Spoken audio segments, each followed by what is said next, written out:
Hello everyone, this is Serious Trivia, and today we're going to be ranking every single general in Total War 3 Kingdoms according to how strong they are in multiplayer battles.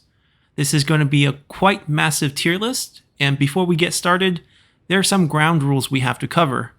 First, this is a tier list that is going to factor into all DLC and free LC characters and units, so if you're missing any key DLC where strong units were introduced to some of these generals in the base game, those generals will be a lot weaker for you than how they appear on this tier list. Second, this is a tier list for Romance mode, where generals have an outsized influence on the battle, which is why if you look at our tier lists, there are actually 10 tiers. And the first tier are ban-worthy generals who are beyond broken and cannot be played in any fair environment. Then we have generals who are strong themselves and have strong units to recruit, followed by strong generals with weaker units and so on. Now, sometimes an average general with a strong unit can outperform strong generals with weaker units, especially when they are from different classes, where the units that are considered strong might be different and your army comp might have different needs, and sometimes different combinations of generals can achieve additional synergies, which are all things we'll discuss as we proceed with our rankings. But generally speaking, I believe on Romance mode, individual general strength comes first, followed by unit strength, which is why the tier list ranking is set up the way it is. Now for this tier list, we'll be moving from class to class to offer a comparative comparison of not only the rankings within a class, say the Sentinels, but also how this class would stack up against other classes, as I hope this will be an informative and comprehensive tier list for multiplayer battles, especially with our tournament coming up very soon. Of course, all of this is based on my personal experience and opinions when it comes to the game, and you're more than welcome to offer different opinions in the comment section below. So with all that said, let's get started with the Sentinels. So, starting in alphabetic order, we have Cheng Pu, who can be upgraded all the way to general rank for 1500 costs. Now, the cost figure here for different ranks of the general is always preset to 1 times the base cost, 2 times, and 3 times. And we're not going to talk too much about the cost, because you could be playing on different types of army fund. So the one I have set here is the Ultra Fund, 15,000 limit for both sides, roughly about 5,000 per retinue group plus the general. It does matter, and sometimes there are generals who are going to be extra pricey or very cheap, and in those cases we'll mention it, but for the most part I recommend to upgrade everyone to tier 3, because not only do you get the full roster of units to recruit, you pick up all 3 of your abilities, plus gold weapon and gold horses, extra stats, which include extra health, all sorts of bonuses to evasion, as well as your attack rate and damage because you're getting a better weapon. So highly recommend to go for the tier 3 for all generals. Now looking at Cheng Pu here, as a general, I would say he is quite average. So obviously we know he's a very good duelist in the game, but in multiplayer battles, duels rarely happen as the other human opponent has to agree to them. And Cheng Pu being such a great duelist and well known, most people would avoid this situation. So things like tenacity of steel, high evasion are really not going to factor into the battle. And we do have a unique ability in Exemplar, which will grant our other 2 generals 33% melee attack rate bonus and 10% melee evasion bonus. This is quite nice, but it's not game changing enough to make him a strong general, on top of the fact that he has quite an average weapon and he's not unbreakable, which is quite key, as morale is often a point of attack in multiplayer, and with generals taking most of their damage from charge attacks, whether by enemy generals or cavalry, having high evasion doesn't serve you that well. You might argue that he might do well in a cluster of enemy units with a high evasion, but without any splash damaging ability to take advantage of that, it'll be quite a slog in those fights, and you don't have the highest health as a sentinel either, so you will likely get grinded down, and when you take enough damage, you will lose morale and likely rout off the field. So as a general, I would say Cheng Pu is average at best, Exemplar does provide him a slight bonus, as he could enable some powerful general combinations, but overall, average. What about units then? Well, unit-wise, if you do have the World Betrayed DLC, you'll pick up 2 special units in the Tiger Guard and the Handmade Guard, and both units have the special trait, Guard, which gives nearby generals 25% damage resistance. Of these 2 units, the Handmade Guard is the go-to unit, and you really only need one of these units. So usually, melee calves are not very strong in combat, less charged than their shot counterpart, less armor-piercing damage, but they are good for a couple of things. They're very tanky, they have good missile resistance, high morale, and in this case, we have an added bonus of providing damage resistance for our generals. So if you have just one Handmade Guard, hotkey him, or her in this case, to your 3 generals, and essentially you're going to be protecting your generals by tanking 25% damage, and you're not actually tanking the damage yourself, you're just helping them avoid that damage. Very useful. But because you only really need one of them, you still need to find other units to recruit on this general. So in most cases, I would say where you only have the roster of units, it's an average unit roster. So Chengpu will slot into the average tier, right in the middle of our tier list. Then moving on to Han Sui. Cheaper. Pretty cheap for Sentinel actually. But you end up with a very default Sentinel skill tree. Once again, not unbreakable. So without the specialty that we saw on Chengpu, I would say Han Sui is on the weaker side for generals. You end up with 2 defensive active abilities, which does not grant any sort of unbreakable. It's not really desirable to go for added melee evasion and just half range block chance when range is not really often used. And when it's used, you want to go 100% if you're trying to block out some hail of arrow damage, for example. 50 is going to help, but not really going to save you. So I think from the Sentinel roster, comparatively speaking, this is below average, so he'll be considered a weak general. Now his units are not that terrible, because he does have access to the Qiang roster. So you have units like the Qiang Hunter, which is one of the few viable horse archers in the game, with decent enough speed, but mainly a good number of ammo. You're not really going for damage with these units, you just prefer the fire arrow that's available on them depending on your roster, but in this case you definitely have it because it's on the Sentinel skill tree, and you can have them kind of ride around with very high ammo and just harass. And if they have to get into combat, they're not entirely terrible. Once again, I would not heavily invest in this unit.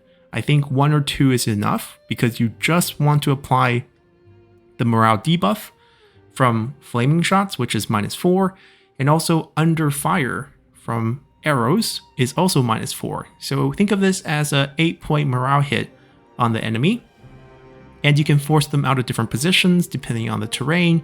If there's trees, you can light them on fire, and you do have charge negation on these units because you are recruiting them on the Sentinel, which makes them pretty immune to enemy cavalry charges and gives them a better chance when they are getting chased down.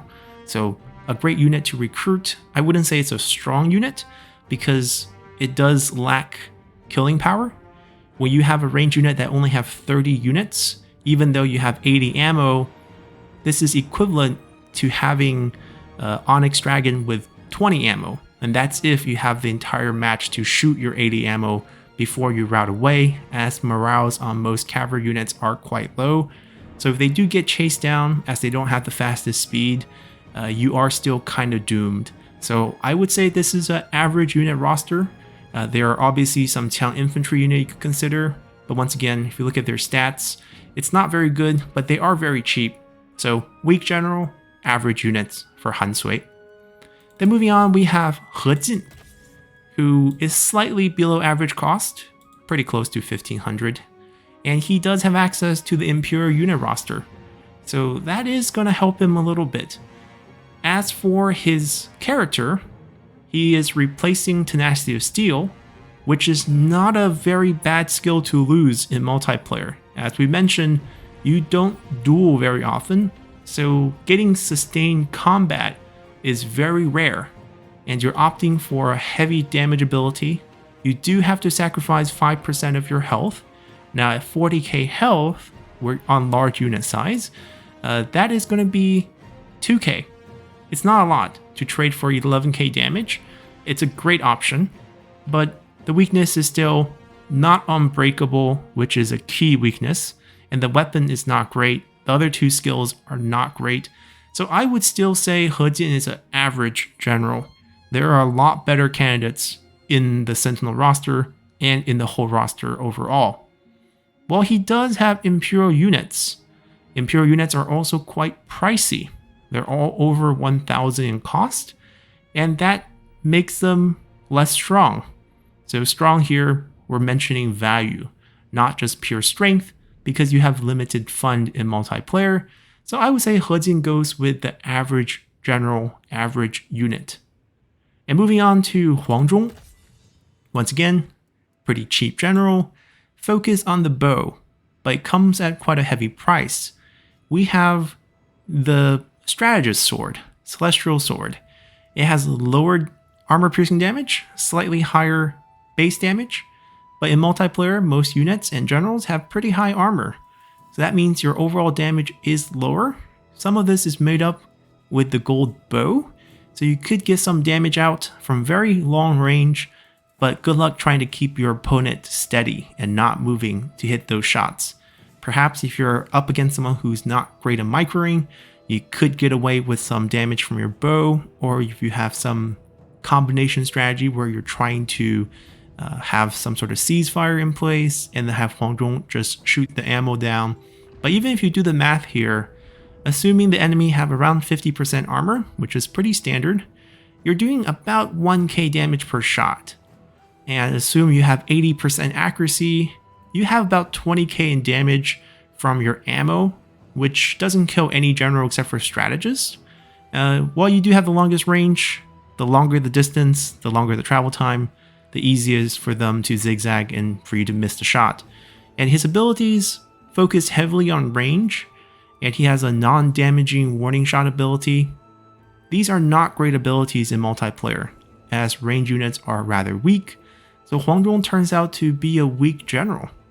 And for unit, unfortunately Liu Bei never got any special units, and Huang Zhong is still classified as Liu Bei's general. We have some slightly more special spear guards, and they are quite pricey, and they have the same weakness as the spear guard in that they don't have a lot of damage, slower attack rate, not a lot of charge bonus, and just low morale as well. So this is not a good roster. So Huang Zhong actually ends up being a weak general and weak roster of units. Moving on to Huang Fusong, we have someone very different. Very average cost, and looking at abilities, we have Hail of Arrows. We retain the normal Adamant Resolve from the Sentinel ability tree, and we pick up Inspiring Surge, which shortens the cooldowns for abilities in our other two generals.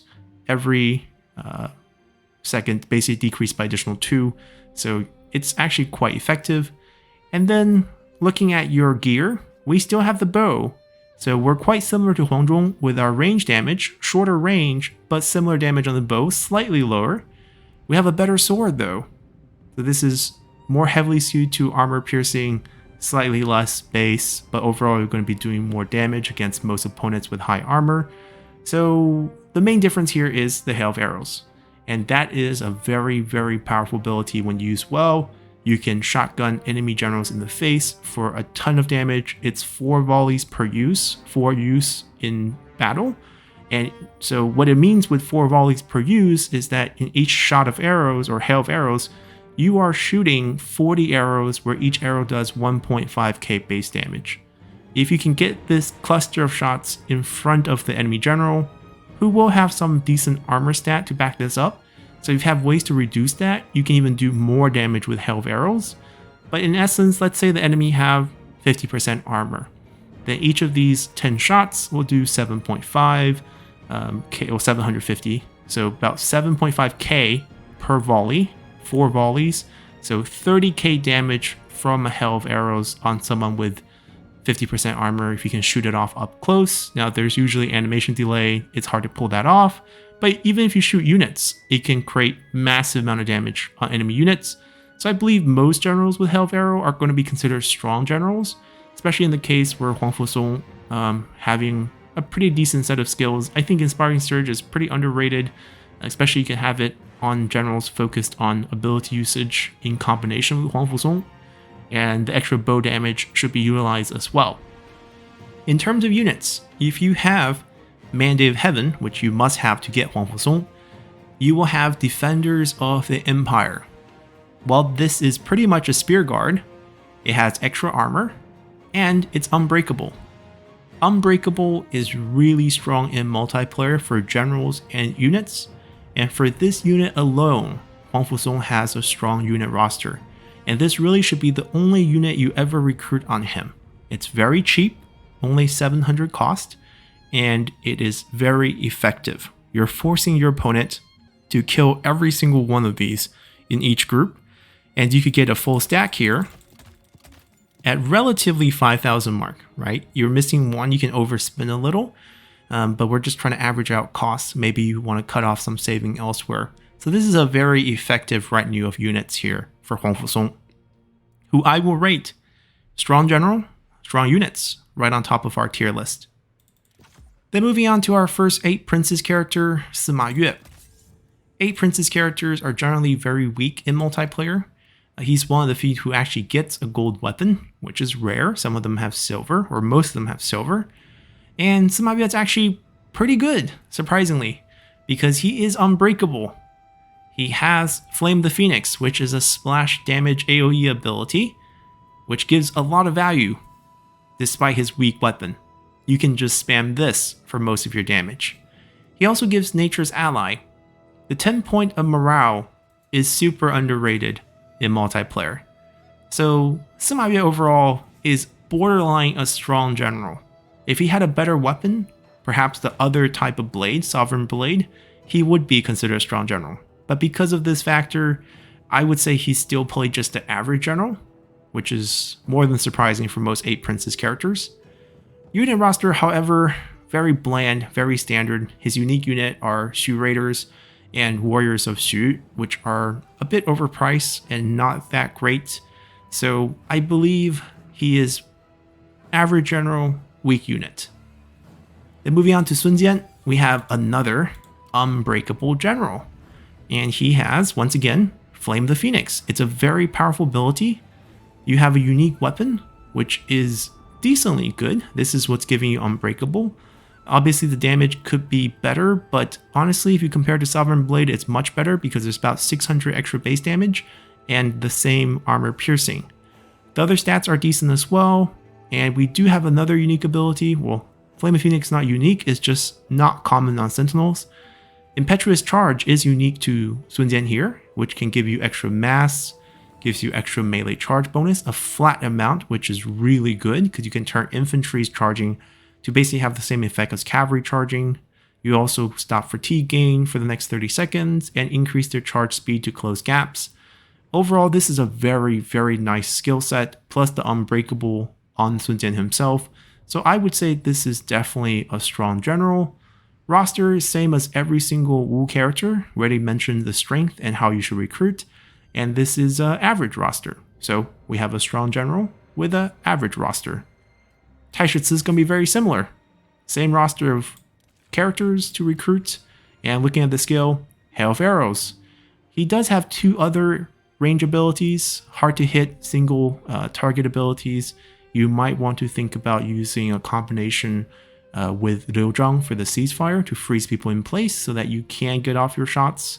And if you stand still during those 60 seconds, you actually gain damage boost and you can pull out your bow and get some free damage as well. He's a great candidate for that combination. Sword is a little weak, but I would still say Taishitsu is a strong general, and similar to Sun Jian, same roster, strong general, average units. Xu Huang, Cao Cao's roster from Fates Divided, Qingzhou units, really cheap and really powerful units because of misplaced devotion. The concept here is while we have a militia-like unit that has very weak defensive stats, but very high offensive power, So compared to the Z Militia, you cost 10 extra, but look at your damage. You have 4 points extra base and 4 point extra armor piercing. While that doesn't feel like too much, it's actually quite a high boost, percentage-wise, about 25% extra. Now on top of that, once this unit is borderline breaking, it will automatically become unbreakable for 30 seconds and double both damage source. So you're looking at a 46-46 unit when it's about to break, and it's very easy to get this unit to break. Any sort of roar combination, range hit, cavalry charge, Qingzhou unit starts flashing red, and that's when the power comes in. And the remaining unit, let's say you get charged and you get hit really badly, you have 70 guys left.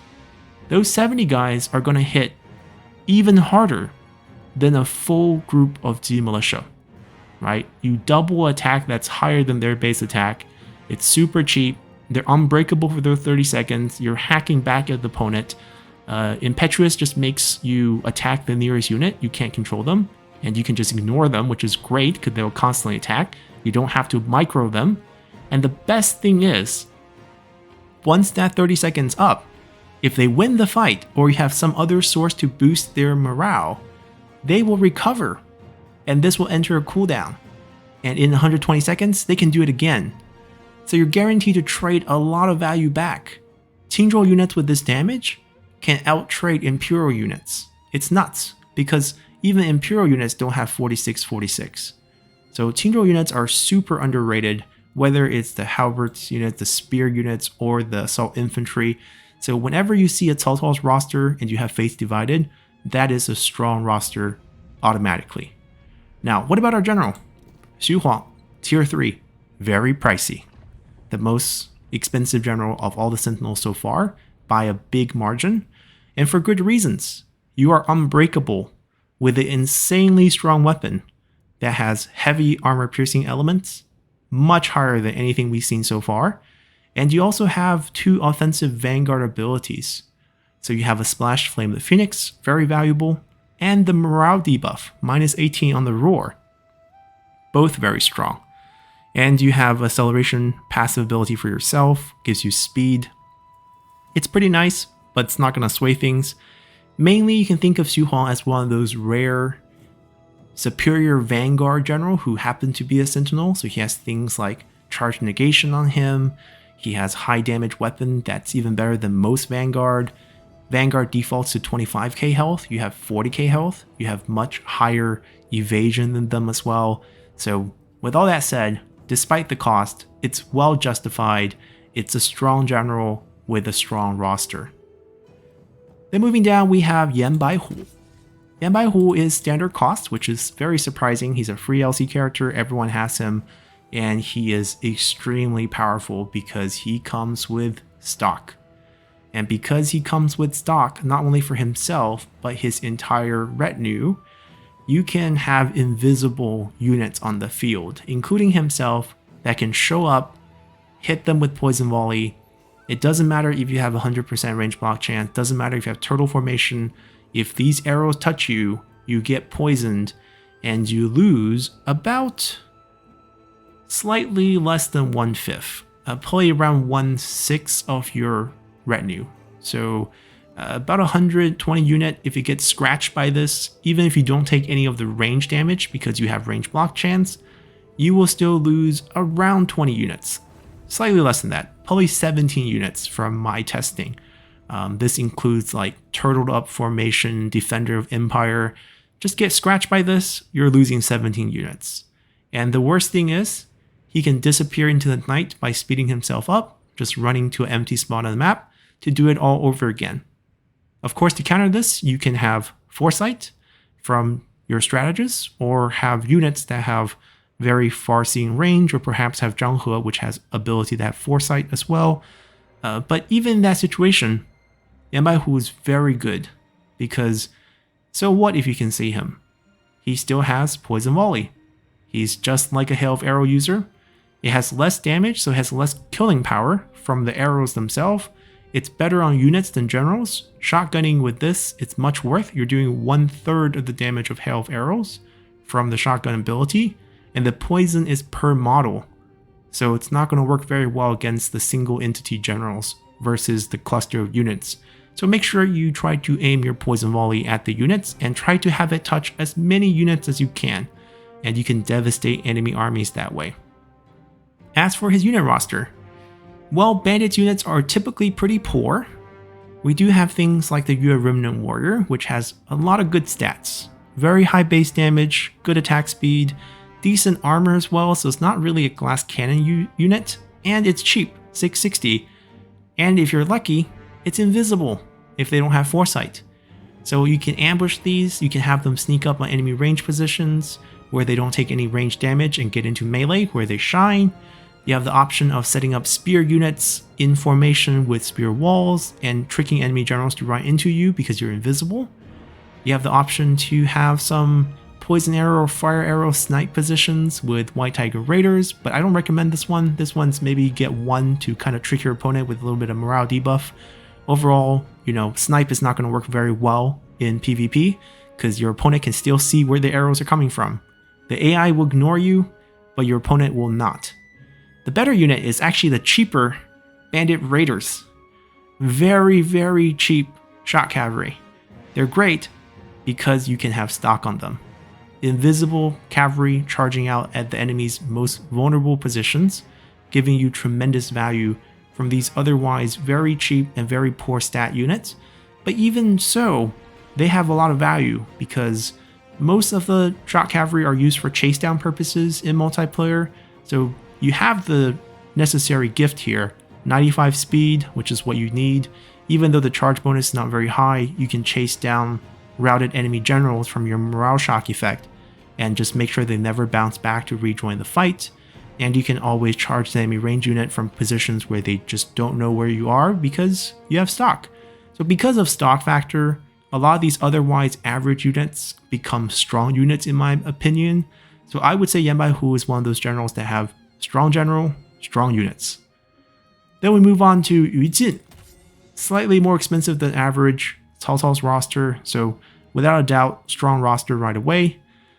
General-wise, he does have his own unique weapon, which has, bonus attack rate from him as well. The damage is good, but I would say he is still a weak general, just because his abilities. So we end up with something called Impenetrable Redoubt. And this can be a very good and powerful ability, but there's so many conditions to this. You have to be the weaker side, which is determined by strength, depending on army setup. And you also have to be the defending side, which is not something you can control all the time in multiplayer, depending on how you're setting up the games. There are certain setups where you have this bonus on in the beginning, and this will make him a strong general. But overall, I think in most conditions, at least for fair play, he would just basically not be able to use this. And that, in my opinion, plus the fact that Tenacity of Steel is also not useful in multiplayer, makes him just someone with a 50% range block chance ability. And I think that makes him a weak general compared to even the average Sentinel, because the 50% evasion is honestly much better. So I would say Yu Jin is one of those weak general, strong roster. And there is, some debate about this because he does have a better weapon. But I think it just comes down to the fact that when you have generals of the same class with access to the same roster of units who are unbreakable, much better weapon, much better abilities, it's just going to drop you, comparatively. So he's just matching up against a higher standard, and I think you should try to avoid drafting him because there's just better choices.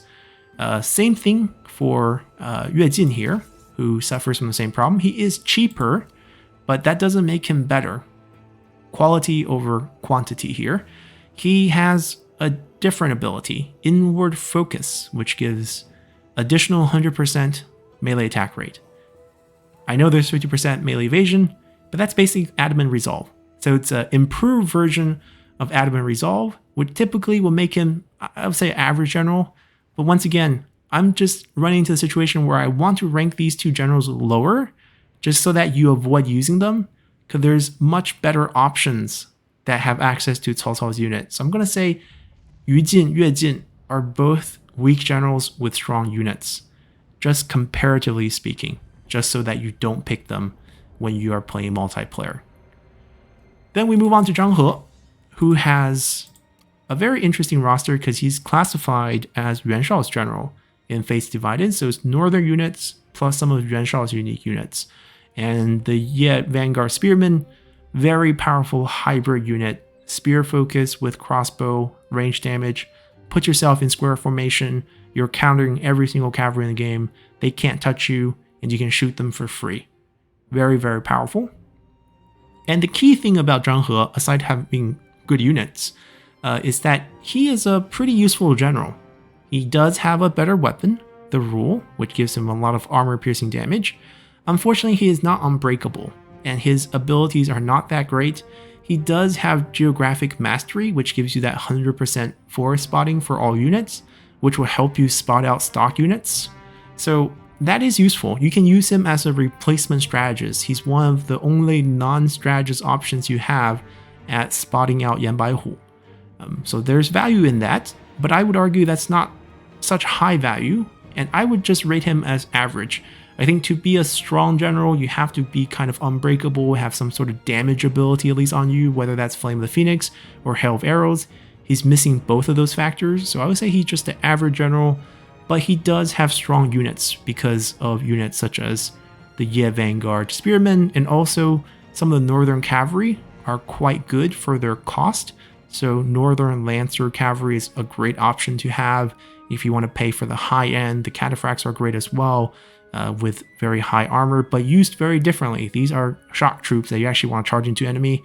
These are more pursuit troops that you want to, chase down enemy routed units. But you always suffer the problem of having a Sentinel guiding some sort of shock cavalry. You miss out a lot of bonuses that are on Vanguard skill trees. Then moving on to Zhang Liao. About average cost, slightly higher. We end up with Cao Cao's roster, so Qingzhou units, automatically strong units. As for character, he doesn't have any offensive ability, but he does have a morale roar, which is worth something. And he also has an interesting passive ability that just requires stronger enemy, which is easier to pull off because this triggers basically when you're losing. Doesn't matter which side you are, if you start losing, you will give your entire army 25% melee evasion and 33% melee attack rate, and they will cause fear. So this is sort of a save yourself mechanic. Obviously, without unbreakable and damage ability, I'm not going to make him a strong general, but I say he's an average general. So he's slightly better than Yu Jin and Yue Jin in that regard, in that his ability triggers more consistently in fights that you are going to lose without regarding the side. And he does have the roar ability, which is more useful than most passive sentinel abilities. So he's going to be average general with strong roster unit. Lastly, we have Zhao Yun, which is a very interesting case. So for our tournaments, we ban him for tier 1 because he comes at 500 costs with his gold weapon. Now obviously he's not going to have the other stat boost, so still 18k health versus the potential for 40k health, but it's still a very weird mechanic where they give him the gold weapon at the first tier, and it's not very fair, especially considering that he also picks up his Flame of the Phoenix ability first. So the two slightly useless ability can be ignored, and he can still be a very efficient general that goes in with a nice armor-piercing blade and a splash damage to kill off units. And you might think, well, unit restrictions, right? But the only unit that's slightly decent on him is the White Horse Fellow, which is the more advanced version of White Horse Raider, and somehow it's available on tier 1. So you could perfectly get away with a tier 1 Zhao Yun with a setup like this, and save a lot of money for your other two units with better generals. And that is slightly broken, which is why we banned this for the tournament. He has to be tier 3, and that makes him, less good for sure. I would say he's an average general in this case. You do have a damage ability, but you're not unbreakable. Your dueling ability is not so great. Your sword is actually not that strong. It does debuff the enemy for your other generals to kill him, but Zhao Yun's not going to have that killing power. It's just not a lot of damage on this blade. So you're not going to get the dueling effect off. You're not going to be able to stay in combat unless you dismount, which is a possibility. He's a pretty good unit killer in the sense because he can get into a bunch of infantry, boost his own defensive and offensive stats, and also start slamming enemy units. So Zhao Yun's better for that. Unit-wise, we mentioned you do have access to White Horse Fellows, which is a very good range cav because you have very high charge. So if you do have to get into combat, it's okay. Unfortunately, I think they use swords instead of spears from the damage output. So 23 base, 8 armor piercing. That's not very good. So overall, I think Zhao Yun is just average general and average units. And I know it's quite hard to follow the little chart from the tier list as we talk about all these stats. So I'm going to be cutting each of the class section up with a full screen for the tier list so far. And at the very end, we'll also be doing sort of a couple different graphics so that you can easily keep track of how this tier lists work. And stay tuned for that. Alrighty, and back to champions. We start off with Dian Wei, who is quite interesting as he starts out with his silver weapon at tier 1 and stays silver at tier 3. He's quite cheap and he's quite unique for a champion as he ends up with 2 commander's skills in Stoneborg and Unyielding Earth, which makes him a great support character as both of these gives Unbreakable, which is a very nice protection against potential morale targeting strategies. Now the weapon is something that will hold him back because his damage is just a bit too low. And if you look at his ability here, Cry of the Forest, his unique ability, once he dips below 20% health, he will gain a big boost to his damage, essentially 6 times, plus cause terror. He has enough morale to kind of tank the 1/5 health without routing due to damage taken. But even with 6 times damage, certainly it's 5.4k here and 4.2k here for armor piercing. That's extremely high. It's still very hard to survive that period. And as you dip lower and lower, you have to sustain yourself with your unbreakable abilities to not rout off the field. And with only 20% health, we're looking at 10k. The chance of death is just too high. No damage clearing abilities. I would say Dian Wei is probably an average general. He's not weak. Having these 2 abilities are not a bad thing. Unbreakable is really highly valued, and the fact that he has 2 ability that can cycle through for each cooldown and have decent damage burst in the late game, if you can keep him safe and be able to dish out some damage, there's still potential there. Of course, with Cao Cao's roster, we have the Qingzhou units again, so a very strong unit roster. Then moving on to Guan Yu, we have a very powerful general that costs a lot. 2500 is no joke. It's on the high end, not the highest, but probably 2nd or 3rd highest in the game. We have a very good weapon. It's been buffed in the latest patch, and we also have Unstoppable, which also got a patch which buffed it with the Unbreakable on top of the extra damage bonus. This is quite good. All you need to do is to be engaged in melee and winning melee combat. Guan Yu essentially wins against any unit he fights and most general. So most of the time, as long as you're fighting, you have Unbreakable and you have extra damage as well as melee evasion added.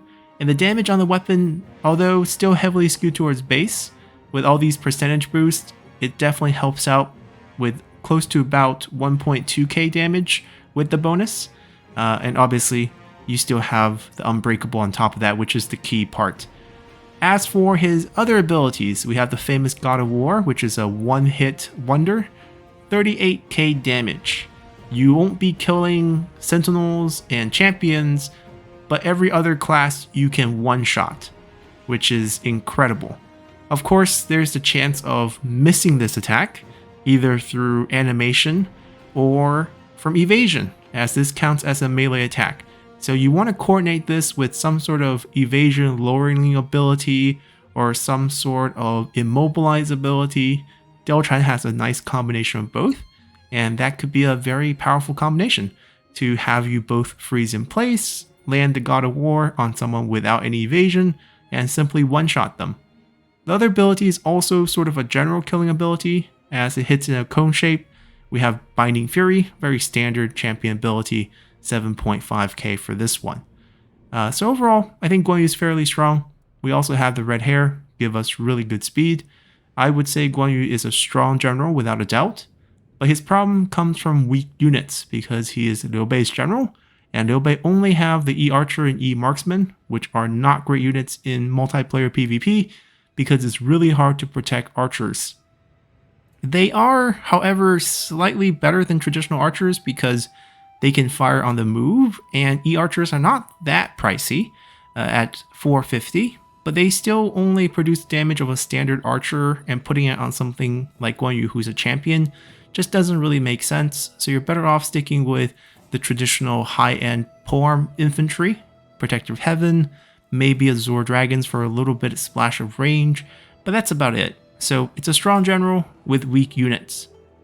Then moving on to another 8 Prince character, we have Sima Ai, who unfortunately, like most 8 Princes characters, will pick up a silver weapon at tier 3 while still being above average in cost, and this obviously is a terrible thing. He has a mix of ability. Hamstring can be used as the AoE clear if you dismount, otherwise it's not very good. We have Unyielding Earth, which is okay, and Inspiring Surge, which helps your other units. The only saving grace for Sima Ai is he's unbreakable, which is very valuable, but unfortunately, with these abilities and the silver weapon, it's hard to rate him very highly, so I would say he is a weak general, and his unit roster is obviously weak as well. We have Infantry of Jing and Archery of Jing, and they're just not very special for their cost. Then moving on to another 8 Princes general, we have Sima Liang, and he also costs slightly above average, still stuck with a silver spear. Fortunately, he is unbreakable, but ability-wise, once again, he gets the other half of the standard champion ability in Binding Fury, heavy hitting, but not an AoE clear, which I would argue might be weaker.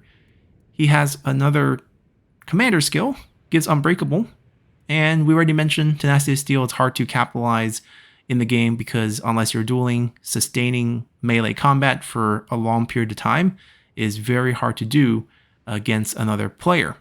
So weak general. Unit-wise, he does have the prototype of the Imperial unit, but they cost more and have less stat than the standard Imperial unit. So I don't see an exact reason why you would go for these. I would consider this roster very basic and call it weak.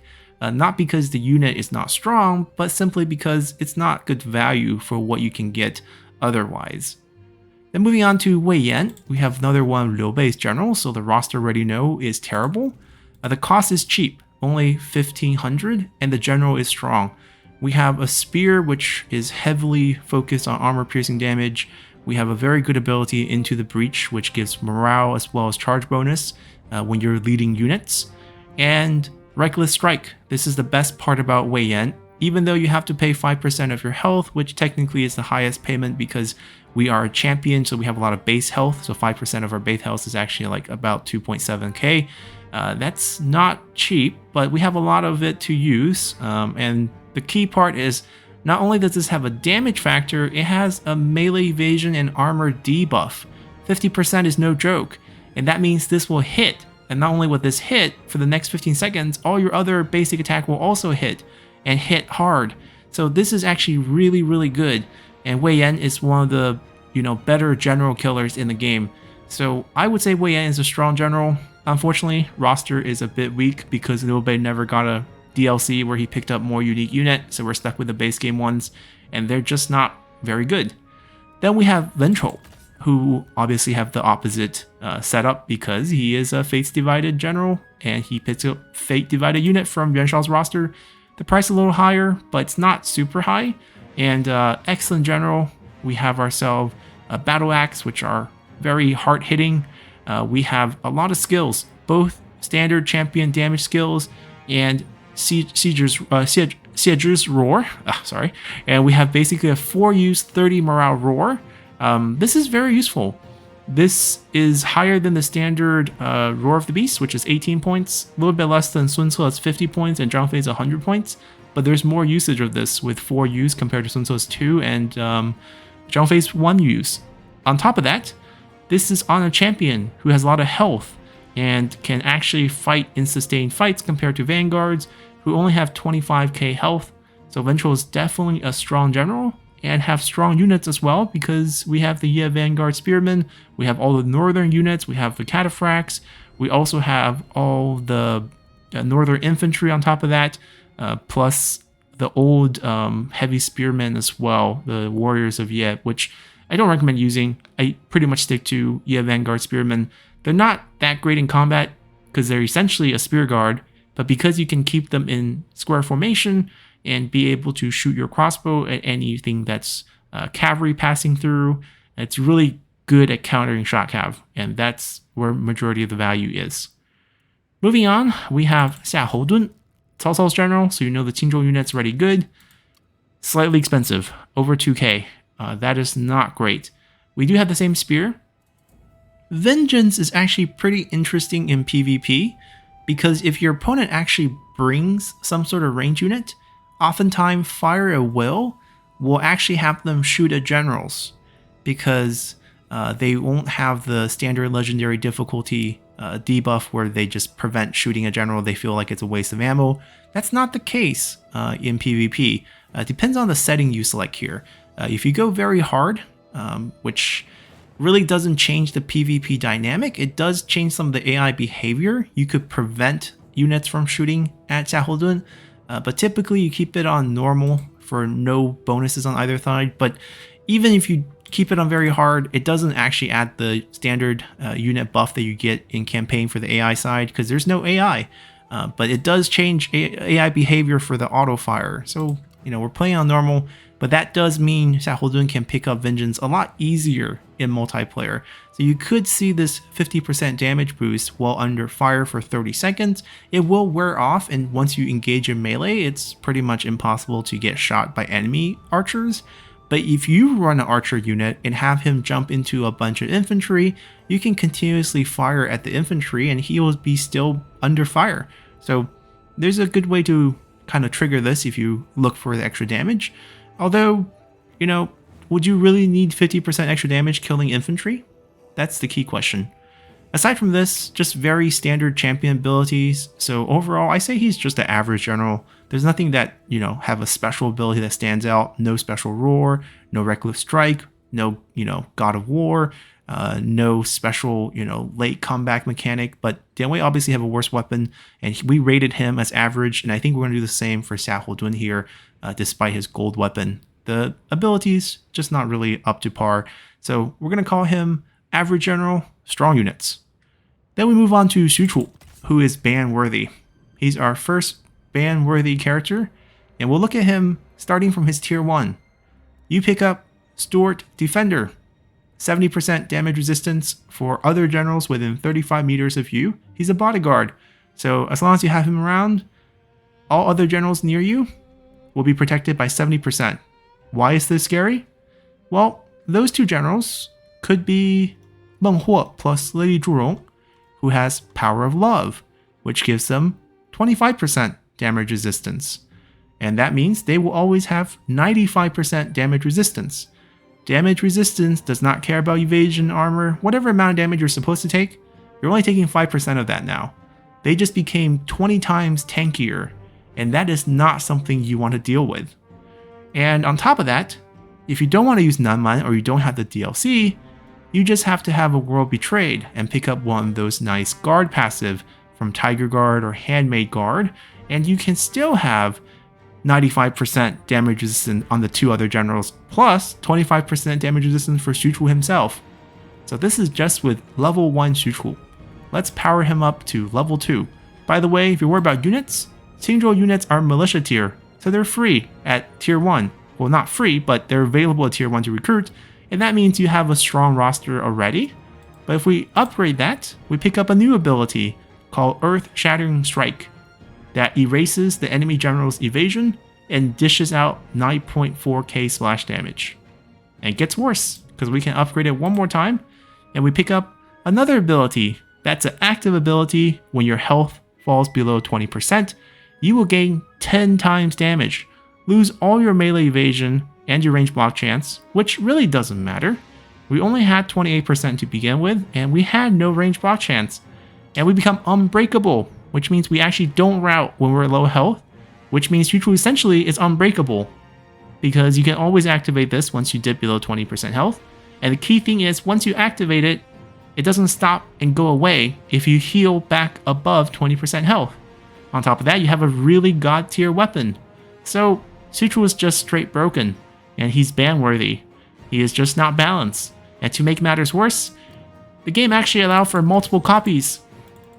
Which means these two guys give this guy 140% damage resistance, and vice versa. Actually, it doesn't stack, I think, but essentially, you ensure that until you kill two of them, the other guy's always going to have 70%. I don't think it stacks, but scary things.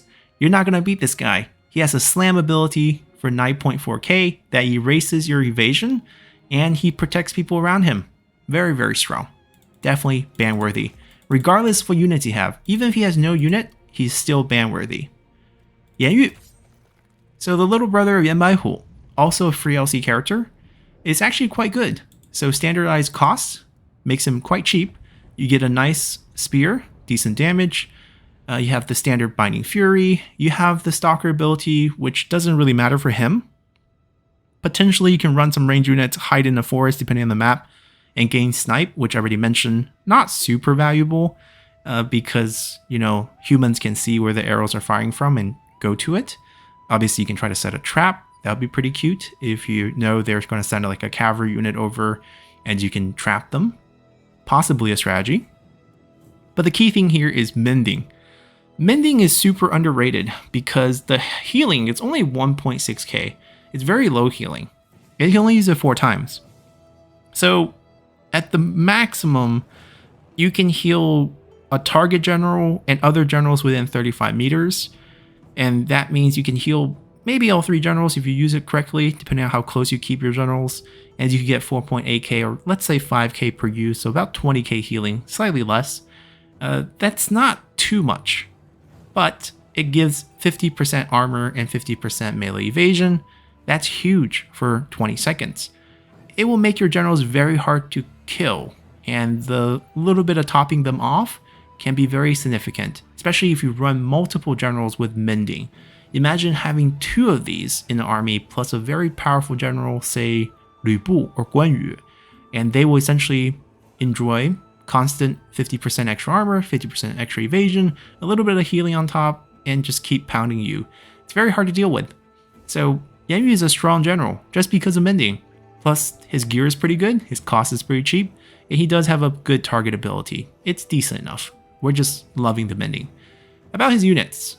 We mentioned before that Yu Ya Remnant Warrior is actually very good for its cost, and that's still the case. He has some shenanigans he can pull with Stalker, as we mentioned. There are some strategies where he can bait people with the Snipe ability using the White Tiger Raiders. Just recruit one of these, have them start shooting poison arrow from an area behind a tree, make the enemy start running towards you, and then surprise them with a couple of your other unit hiding in those trees. You have a lot of polearm options to kind of catch them off guard and take them out. Then moving on to Zhang Yan. Zhang Yan is quite similar because he's, once again, a champion bandit. Slightly more expensive. We have mending. We have an extra ability here, targeted strike. Unfortunately, we do lose out a bit with our weapon here. But I think targeted strike is actually worthwhile. You get to do damage. If you're dismounted, it is a splash damage effect. You also hit morale, which is a nice little combination. Cooldown's very low with only 30 seconds.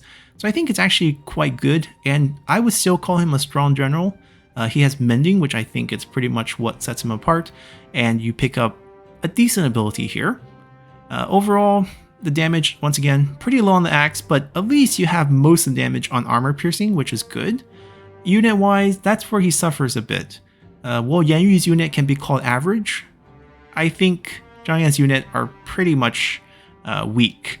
You have a couple strong, or unique unit, not going to be calling them strong, Black Mountain Marauders. These are axe unit, a bit glass cannon. You're kind of all-in with Black Mountain Outlaws as well. Their specialty in the campaign is you can offensively ambush, so you're always starting close to the enemy, you're rushing up, you're causing scare. But in multiplayer, you don't get to have that condition, so you have to use them as standard troops. You can't give them stock. It's kind of hard to protect them from enemy cavalry. All of them are pretty bad against enemy range and enemy melee as well. They don't trade well. You don't see a lot of defensive stat on these units. So overall, I think he's a strong general, but weak units. Lastly, we have our Bandit Queen. Unfortunately, she does not get Mending, which actually works against her. So Tenacity of Steel, well, quite good in the campaign because you can get duels. Not very good in multiplayer. And the Red Sister, great weapon, fatigue immunity, that's definitely a plus. But if you look at the damage, it's not that different from the Silver Axe we saw in Zhang Yan. And the abilities, Binding Fury's average, no mending really hurts. It's replaced by Poison Blade, which is sort of a single target throw. It does 10k damage, so if you catch the enemy not moving their generals, you can dish out plenty of damage, but you're not really killing anything with this. It's very easy to miss. If your opponent's slightly aware, this is most likely not going to give you anything. So you end up relying on just your better axe. I would say this is more of an average general. Mending's a lot more helpful. You're giving that bonus stat boost, the defensive boost, to all three of your generals, plus a little bit of healing. Here, you really don't have that. So I think Zheng Jiang's just the average general. Units on the weaker side, similar to Zhang Yan. We end up with, hidden axes and Fist of Bandit Queen. Well, they have potential, especially since you have Snipe on them in stock on the hidden axes. They're not cheap. And once again, we're talking about a glass cannon unit. Snipe is not going to bring you a lot of value because if you use that, they'll just run their cavalry at you. You can potentially set some traps similar to what Yan Yu could do. But I think overall, because of the price difference, like the White Tiger Raider is only like 400. These guys are 850. I think they're not as high values for a trap purpose. You're kind of overspending for that. So I think this is a weak unit, and then average general for Zheng Jiang. And now we're just going to show you guys all the ranking before we move on to Strategists. Now, as we come back to the Strategists, there are quite a lot of them. But what you need to know is that most of them are pretty bad because it's very hard to find good units on Strategists for multiplayer, since it's almost impossible to keep them safe in large numbers. So finding good, strong rosters is going to be quite key. Starting with Chen Gong here, we have a pretty typical Strategist. Now he costs a bit more actually, because Strategists typically are cheaper, but because he was a DLC introduced character, he got the standardized cost of 500 to 1,500. You'll see what I mean a bit later in terms of cost. The weapon obviously is poor. Another main thing with Strategists is they're not good in combat. You're trying to have them as support players, so you need things like Wisdom the River, Stifling Deluge. Those are key abilities that are actually useful. And then in addition, he does have a special ability, which is an infinitely timed version of Wisdom River. It's a weaker version, but it lasts forever.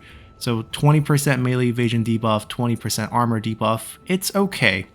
But at the end of the day, you're looking at a general who is not that strong. He's not unbreakable. So I would call him average. He has the two key ability that you're looking for, Wisdom River and Stifling Deluge for support. The additional one is useful, but not as strong. 20% doesn't really make or break the situation.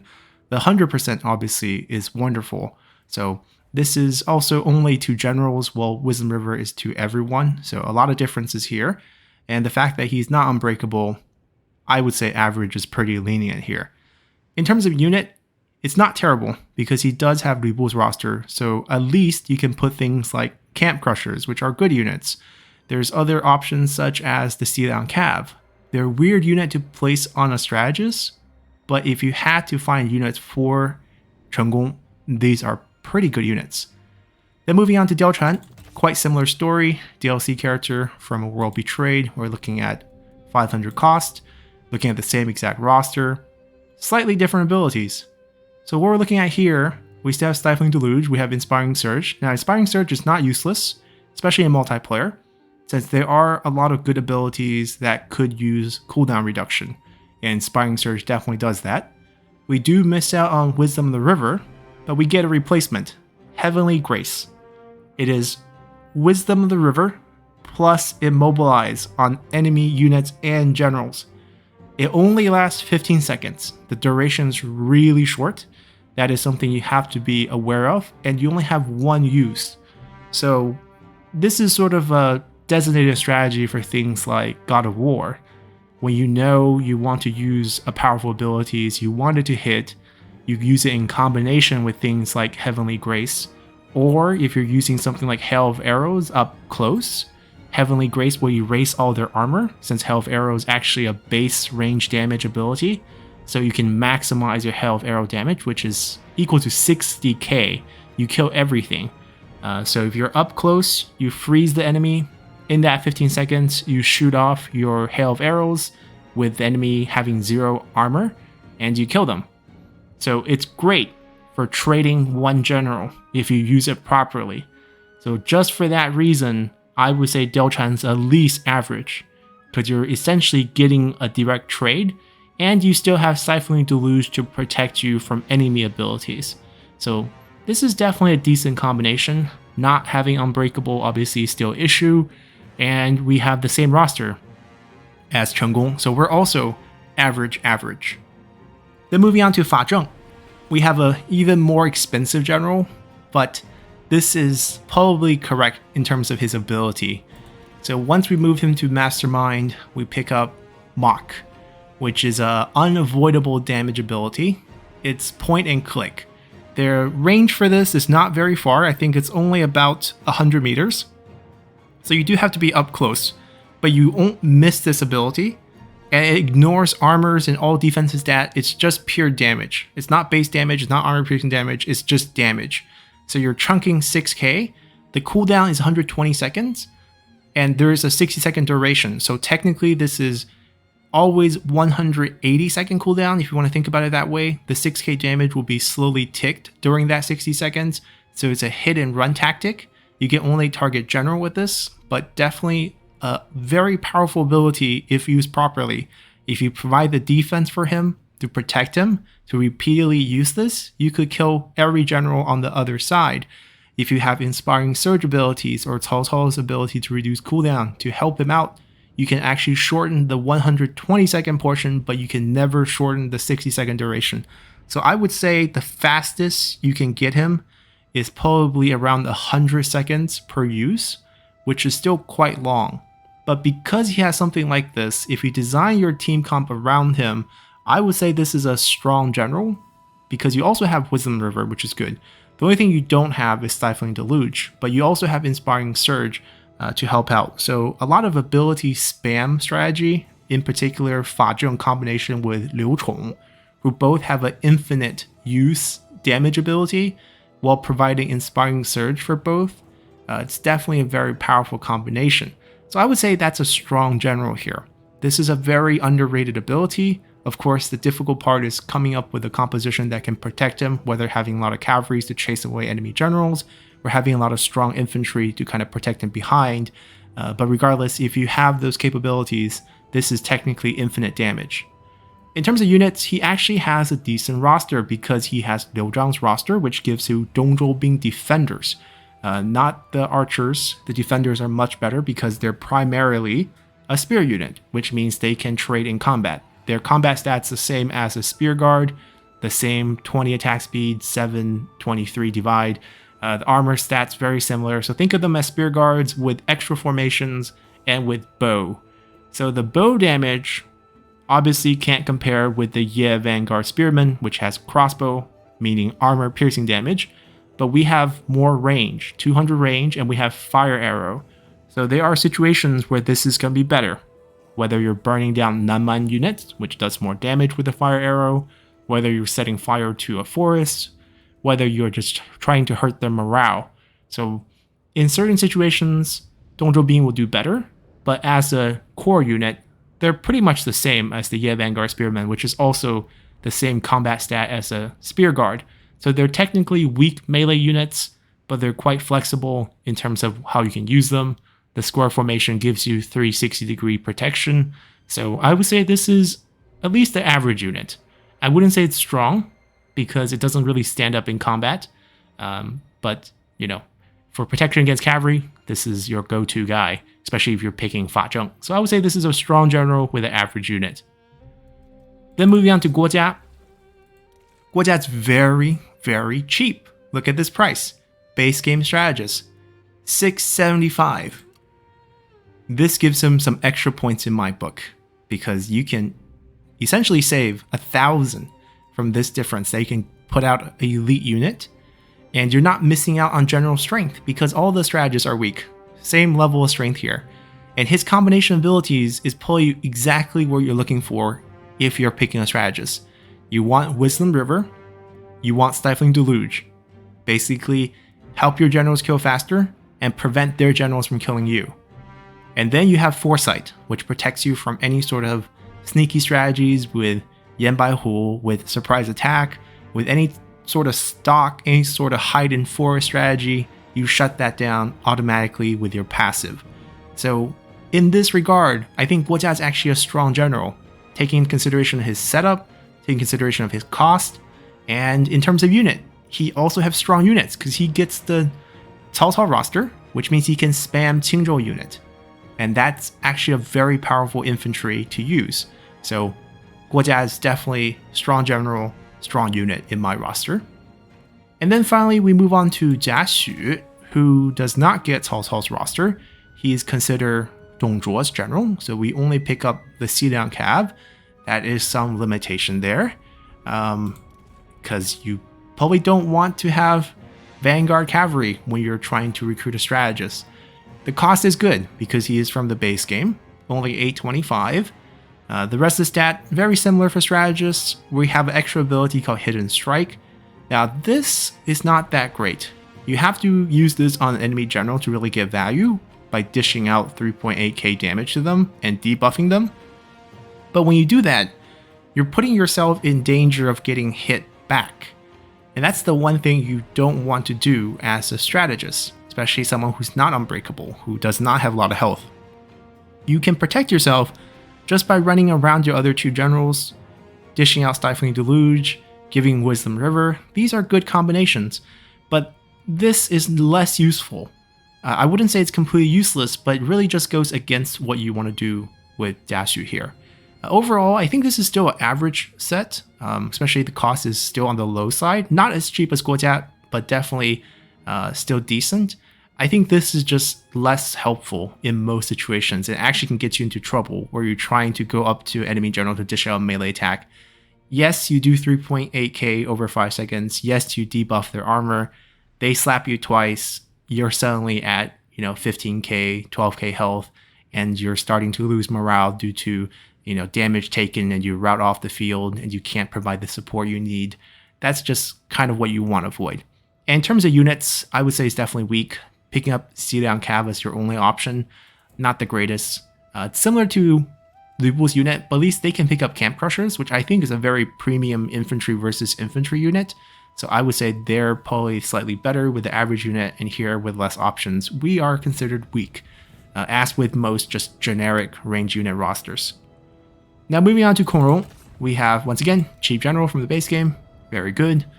Default skill, so default strategy skill, I'm just going to call it average, which I think makes sense, because you can get this on any default strategist. You don't have any special ability that puts you over.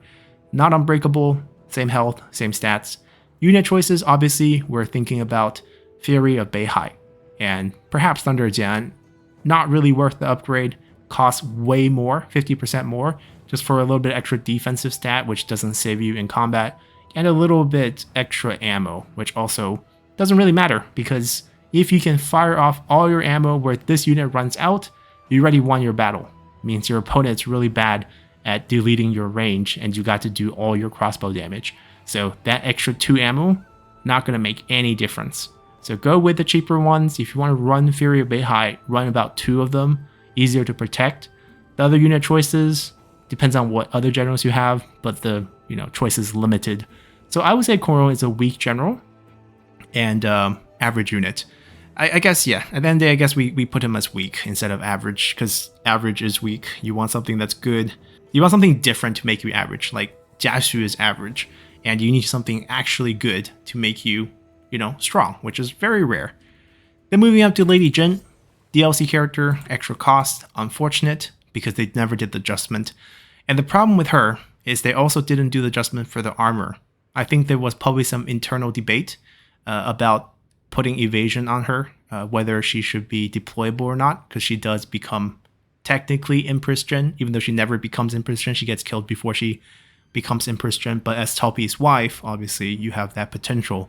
Talpi has the same problem, where I think they gave him the Emperor's code. So you have no evasion. That makes you extremely weak and not usable. If you look at the health, we also didn't get the regular health for Strategists. So Lady Jin's played the worst character to use in multiplayer. Just stay away from her. Default skill is just a weak general. I know the roster should be Yuan-Shao's roster, but unfortunately she only got 2 units. She picked up the Ye Vanguard crossbowmen and the Northern Mounted Raiders and nothing else, which makes no sense. So she's just a bug, and I would say weak general, weak unit, avoid. I'm slapping her there just so that you never pick her. Li Ru, we have a pretty standard cost character. I think it was added in between patches. Roster-wise, Dongzhuo's roster unit, so not the greatest, but he does have a couple of things going for him. So if we look at his stats, we have a silver weapon, which terrible, I know, but we have double the hit point. So there are a couple strategists in the game that have this, which gives them double hit point. And that is kind of special, but in this case, if we really think about it, we are doubling our hit point with a worse weapon. Our skills are not what we're looking for on the strategist. Hold firm, completely useless in the game because you can't sustain melee combat for more than 15 seconds. There's just no way. You dismount him for this, he's going to get killed. He does have a commander support ability, but then the question is, why don't you pick a commander who's going to be better than him? And then you have Wisdom River. Then why don't you pick an actual strategist with other abilities to help you? So his ability combination is just really poor. He does have the double hit point. There's a couple other ones we'll talk about, but just in combination of what he has, as a strategist, I think he's a weak general, and as a roster, also a weak roster with only Xiliang Cav as the thing you can recruit. Liu Yan, obviously, we have Dongzhuo Bing again, so that part is good, at least average unit. General strength-wise, let's see. We have Stifling Deluge plus Wisdom River, bare minimum. What about our replacement skill? We have a Rally the Troop ability that gives 10-point morale, 10% range attack rate, 10% melee attack rate. Not actually very useful. So the replacement, I would argue, is worse than Inspiring Surge, which would make him a weak general in my book. I wouldn't go for him if I'm looking for Dongzhuo Bing, for example. We have better choices, as we mentioned already. Fa Zheng is just much better, so for that reason, I'm going to slap him as a weak general with average unit. Lu Zhi, slightly cheaper than standard, which is good. In terms of abilities, we have the default Stifling plus Inspiring. We don't have Wisdom River, which is a big loss, but we do pick up Turning the Tide, which does help him a little bit. So Turning the Tide has infinite duration and 100 meter range, which is a pretty big range. And this requires to have at least one enemy unit routing within your range, and you give it to nearby units. So essentially, if enemy have any sort of weak unit, and you can get them to route, your other units will pick up 25% additional damage, whether it's range or melee, and 10-point morale. Normally, this is sort of a win more mechanic, but for Lu Zhi, it's quite a grinding mechanic. The reason being, he has the Defenders of the Empire, which is an unbreakable spear guard with extra armor. It's quite cheap, but the main problem is you have low damage. You have the damage of a spear guard, so they lose most trade with pretty much all sorts of infantry. And that means they could really use the extra damage, 25% boost to base and their range. They're not range, they're armor piercing. So that's kind of what you're going for with Turning the Tide combination on Lu Zhi. And you can definitely outweight the enemy in terms of routing because you're unbreakable. So as long as you target something weak on the enemy side, as long as all their units are not unbreakable, then you can boost your strong unit, the Defender of Empire. So because of this, I'm going to call him just the average general. This combination makes decent sense. He does have a better sword as well compared to other strategists, and he does have the shutdown to protect your unbreakable troop from slam abilities, which they're really weak against because you're clustered up and you don't want to lose them to AoE attacks. You want them to trade one by one, So he has the right setup for his unit. So I'm going to just call him average general.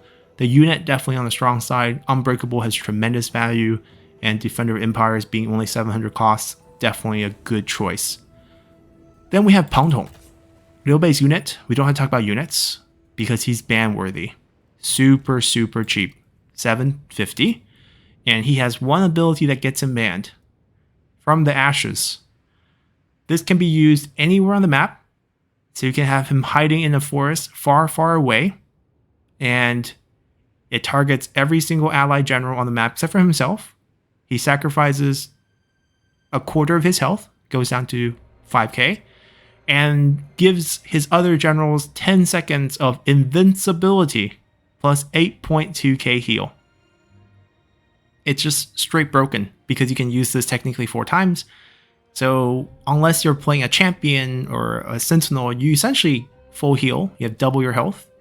And you become invincible during those 10 seconds to trade. So you charge your general in, trade for a little bit, see that you lost around 8k damage, activate this, take no more damage, and heal back to full, and continue fighting. Certainly there is a 120-second cooldown on this, but this is just not fun to play against. Because he can just hide this from anywhere and use this. Therefore, he is banned in any tournament that I'm going to be doing, and I think he's definitely straight up ban worthy. Obviously the unit, terrible, but who cares? Just pick Pang Tong to heal your other 2 general, and you're getting tremendous value. Then moving on, we have Shi Xie. Now Shi Xie is actually quite unique, standard cost from DLC, and we have double hit point again, and we also have a better sword. So in terms of combat, Shi Xie is slightly better, but what about abilities? Well, we have a Sentinel ability, we have a Commander passive, and we have Turning the Tide. We have 0 strategist abilities. Then why are we picking Shi Xie? That's my argument. He has no unique unit, and you end up with 3 abilities that you can get on other classes with better combinations. So you might be happy about the fact he has 40k and has a Sentinel ability with a Sentinel sword. Then why don't you actually get a Sentinel who has at least 4 times his evasion and with better unit choices? Because he just has a default roster, you're not really going to be using range infantry. So Shi Xie actually is weak general, weak unit. Because the setup's just wrong for what you want out of a strategist, for why you want to even pick a strategist in the first place, and you have no unit. So Shi Xie is weak general, weak unit. Sima Yi. No need to look at units because surprisingly he didn't get Cao Cao's roster aside from the base game one. I wonder if they were planning to put him as like a Jin character in the future. But regardless, very expensive, Uniter of China. And it's all about Whitewater. As long as he's visible and not under fire and has no enemies in range, basically no enemies attacking him with range or melee, and that he's visible to the enemy and that he's not broken, no enemy officers can use any active abilities. This is changing the dynamic of the game because essentially you're shutting down a lot of powerful abilities in the game for the enemy, and it incentivizes people to take Sima Yi in all their games. So for the sake of keeping things playable, I think he's ban worthy. He just breaks the dynamic of the game. Not that he's incredibly strong, it's just if you have Wisdom River and they can't use anything, no matter how close or far they are from you, because it's infinite range, it's kind of unfair. And your other generals can do whatever they want, but they can't. So most likely what will happen is both players will just take Sima Yi to make sure no one can use active abilities, and that makes him quite pointless, thus ban worthy. Moving on to Sima Ying, 8 Princess General, super cheap, very nice. Qiang unit user, so we have Qiang Hunters, but if you compare him to the other Qiang unit users, as in if you want to use him for Qiang units, why not pick Ma Chao? Why not pick Ma Teng? Why not pick Han Sui? Because the only strategist ability you're getting is Wisdom the River. It's not really going to give you a lot of value. The other 2 abilities are not great. Damage is low. Health is low. Not unbreakable. So I think overall, Sima Ying is definitely a weak general. The unit, I'll give it, it's average, right? Qiang units are decent. Then Tao Qian, we do have some unique unit and he is quite cheap. But once again, we run into a lot of issues. Weak general, average ability, just the default ones. We're going to call these weak, no specialty. Damage low, not unbreakable, no health. Unique unit are the worse than militia versions of territorial units. If you're on the defensive side, you get a little bit extra bonus. Even with the bonus, you're terrible. So honestly, we're looking at a weak general, weak unit, and we can move on. Then we have Xiao Qiao, which has the 2 Qiao ability. Its Qiao sister ability, not that useful. There's no reason to get both of them. At least she has the Wisdom River and Stifling Deluge, which is a decent combo, but I would still call her weak. Unit-wise, she has the Guard passive available from the Handmaid Guard and Tiger Guard, so we're going to call that average. So weak general, average units. Xunyu gets a lot more interesting. He has 25k health, which is really weird. It's the health level of Vanguards and Commanders, and he's unbreakable. So that is a plus. He also has double attack rate, and he has a decent weapon. So all this combination makes him a pretty suitable fighter, on par with most commanders, even slightly better, because he even has defensive stat. He's just a very weird character in the game. So he's decent in melee, and in terms of his abilities, we're looking at Ancient Wisdom, which does grant you sight. It's not permanent, it's not passive. It'll give you only 3 minutes, but it's good enough to use in the beginning of the battle to figure out what your enemy have. So useful. Turning the Tide depends on what your unit you're using, and if you look at his special unit, he's considered Dong Zhuo's general for some reason. It makes no sense. Absolutely no sense, as he even tried to assassinate him, historically speaking. But nothing on him makes a lot of sense, so who knows? Turning the Tide is weird. I don't know how to judge it on him. Really depends on the rest of your roster. And then Inspiring Surge is also, it's okay. Overall, it's just a very weird situation. I think if you treat him as sort of a cavalry commander, maybe, but I don't know. The unit situation is weird. I would call him an average general. All this stat is also really throwing you off. Like, he's good. If you're picking a strategist for combat, he's good. If you need foresight, he's good. So that's kind of the thing, right? He gives you a little bit of foresight. He gives you the combat capability of a commander, and that's not terrible. So he's average. Troop-wise, I would say it's weak. It doesn't really make sense for him to have, the cavalry unit. There's no other choices, so I think he's just a average general with weak unit. Xunyu, cheap again, which is good. Standard, unfortunate. So I'm going to say that he is going to be a weak general. And in terms of unit, obviously strong units. We have the Qingzhou roster again, so that's going to help us a ton. So weak general, strong unit. Zheng Hong with a 2 Zheng ability, not very strong, extra expensive, 20% base damage, not really what you're looking for. Doesn't have Stifling Deluge, no damage. Once again, weak general. Roster, however, you do have the guard passive availability, so that's an average roster.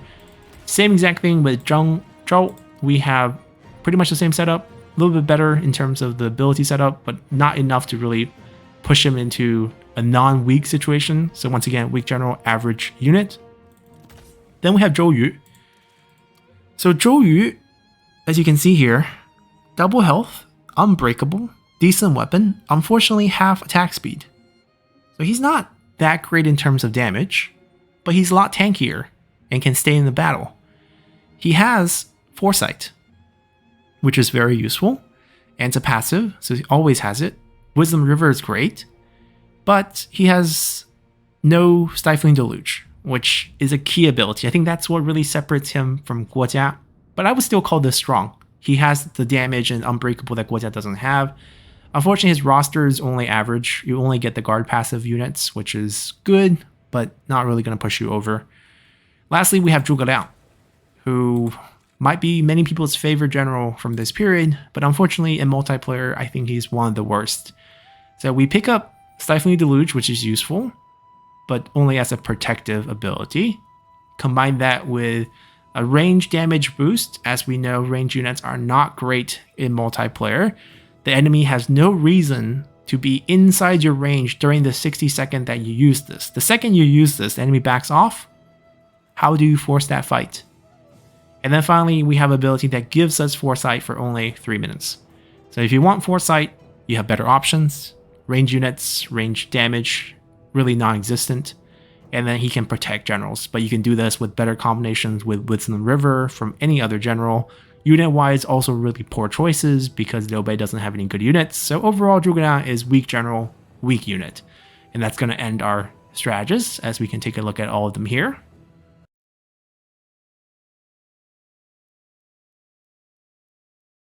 And moving on to the Vanguards, we have an opposite situation as the Strategists, where Strategist default abilities is deemed as slightly weaker. The Vanguard abilities are pretty average, if not strong. So we're going to have to take a look at some of the special abilities to see if they are better than the standard. Starting with Dongzhuo here, we have a small issue with the gold weapon being assigned for each of the tiers, but you still gain other stats and more abilities as you tier up, and Dongzhuo definitely have quite a few unique abilities. So the standard Flame of the Phoenix is here. This is the staple AoE splash damage for all Vanguard. This is a must-have in my opinion, because this helps you clear units, including enemy cavalry that could be trying to chase down your generals. For Dongzhuo's case, he has Reign of Terror, which is a nice 30-second boost that doubles all nearby unit and general attack by 100%, so doubling of that. You lose all your melee evasion, but that's fine, and Unbreakable, which is pretty nice. The cooldown is quite long, 120 seconds, the range 50 meters is decent, 30 seconds, not a bad ability. And finally, Blade Breaker. This one's kinda pointless, because it only activates once you hit below 50% health. And on the Vanguard, this is quite the problem, because Vanguards typically have low morale, and if they take too much health damage, they start routing.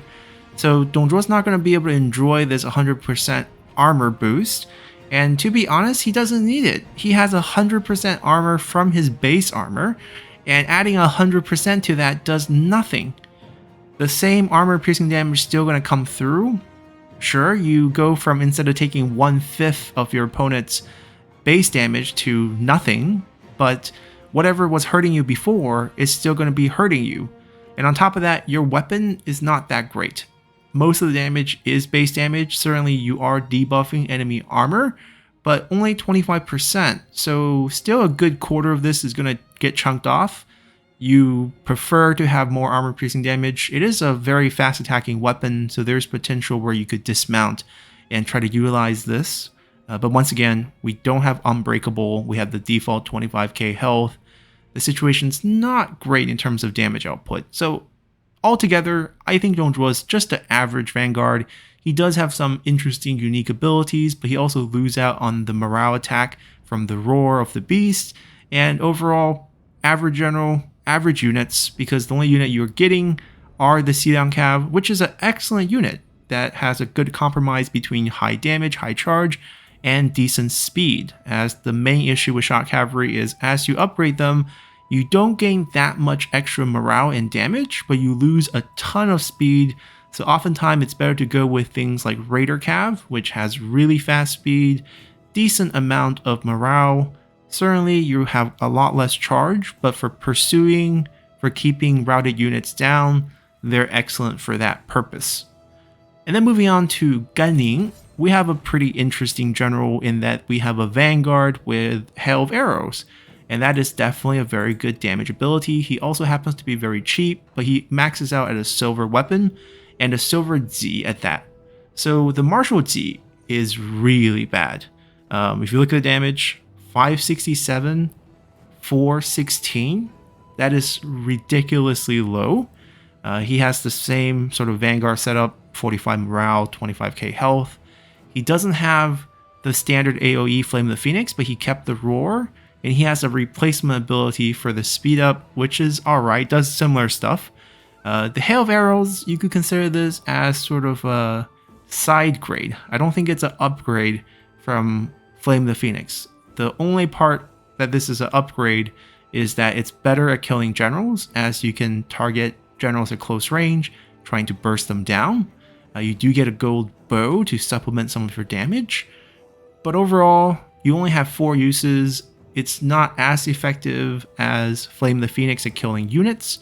So I would say this is just a slight side grade, maybe a slight improvement if you consider general killing power, which you're sacrificing from your standard weapon. So overall, I say he is an average general. As for units, he has the Wu roster, so we do get to pick up Handmade Guard, and you can pick up some cheap Raider Cav. I would say just the average unit setup. Moving on, we have Gao Shun, who is ban-worthy, mainly due to an interaction between his abilities, not necessarily his unit, as he just has the A World Betrayed roster of Lü Bu, which is Camp Crushers, we have the Flying Raiders, or Flying Riders, plus the Sealand Cav. That is not important. What's important is he has these 2 abilities, Scattering Blow and Flames of the Phoenix. Now, Flame of the Phoenix, we all know, is the AoE splash damage. It has a nice little range. 3.8k damage to everything within that range. Very good at killing clusters of units. It's considered a melee attack, which is very key, because Scattering Blow gives Gao Shun 100% melee splash attack range. Normally, if you just use this, for your regular attacks, you gain double the range as sort of a splash damage. Combine that with Flame the Phoenix, you're doubling the radius of the circle of the splash damage, which is 4 times the area. And essentially you have this giant zone that if you use Flame the Phoenix right after using Scattering Blow, you delete pretty much a bunch of units around you. I like to call it a nice little nuclear blast, and it's definitely unbalanced. Not very fun to play against, as he just runs into your infantry formation and kills 4 to 5 units with 1 ability usage, and then just leaves, and you can't do too much about it. That's why he's ban-worthy. The weapon's good, but we don't really have to talk about that. Just this combination is straight up broken. Then moving on to Gong Sun Zan. So Gong Sun Zan has a couple things going for him. He has a slightly better weapon. The Dreadbringer is a little bit better than the default spears. He has the default set of abilities, and in terms of his charge is very high. Unit choices, having the ability to pick up 1 to 2 White Horse Fellows are pretty good. Now, horseback archers are decent in that they have the speed to keep themselves safe, and you have the fire arrows to harass, but don't expect them to provide a lot of damage because you only get 30 per group. So one of these is a quarter of the total damage output of a standard archer, and if archers can't do that much damage, you're not going to do that much damage in multiplayer either. But having the ability to do a bit of fire arrow harassment is definitely good. And plus the White Horse Fellow has decent charge bonus. They're good at killing units, not good against other cavalries because they don't have the spear. It's a sword weapon that's mainly base damage, no extra bonus against other cavalry as well.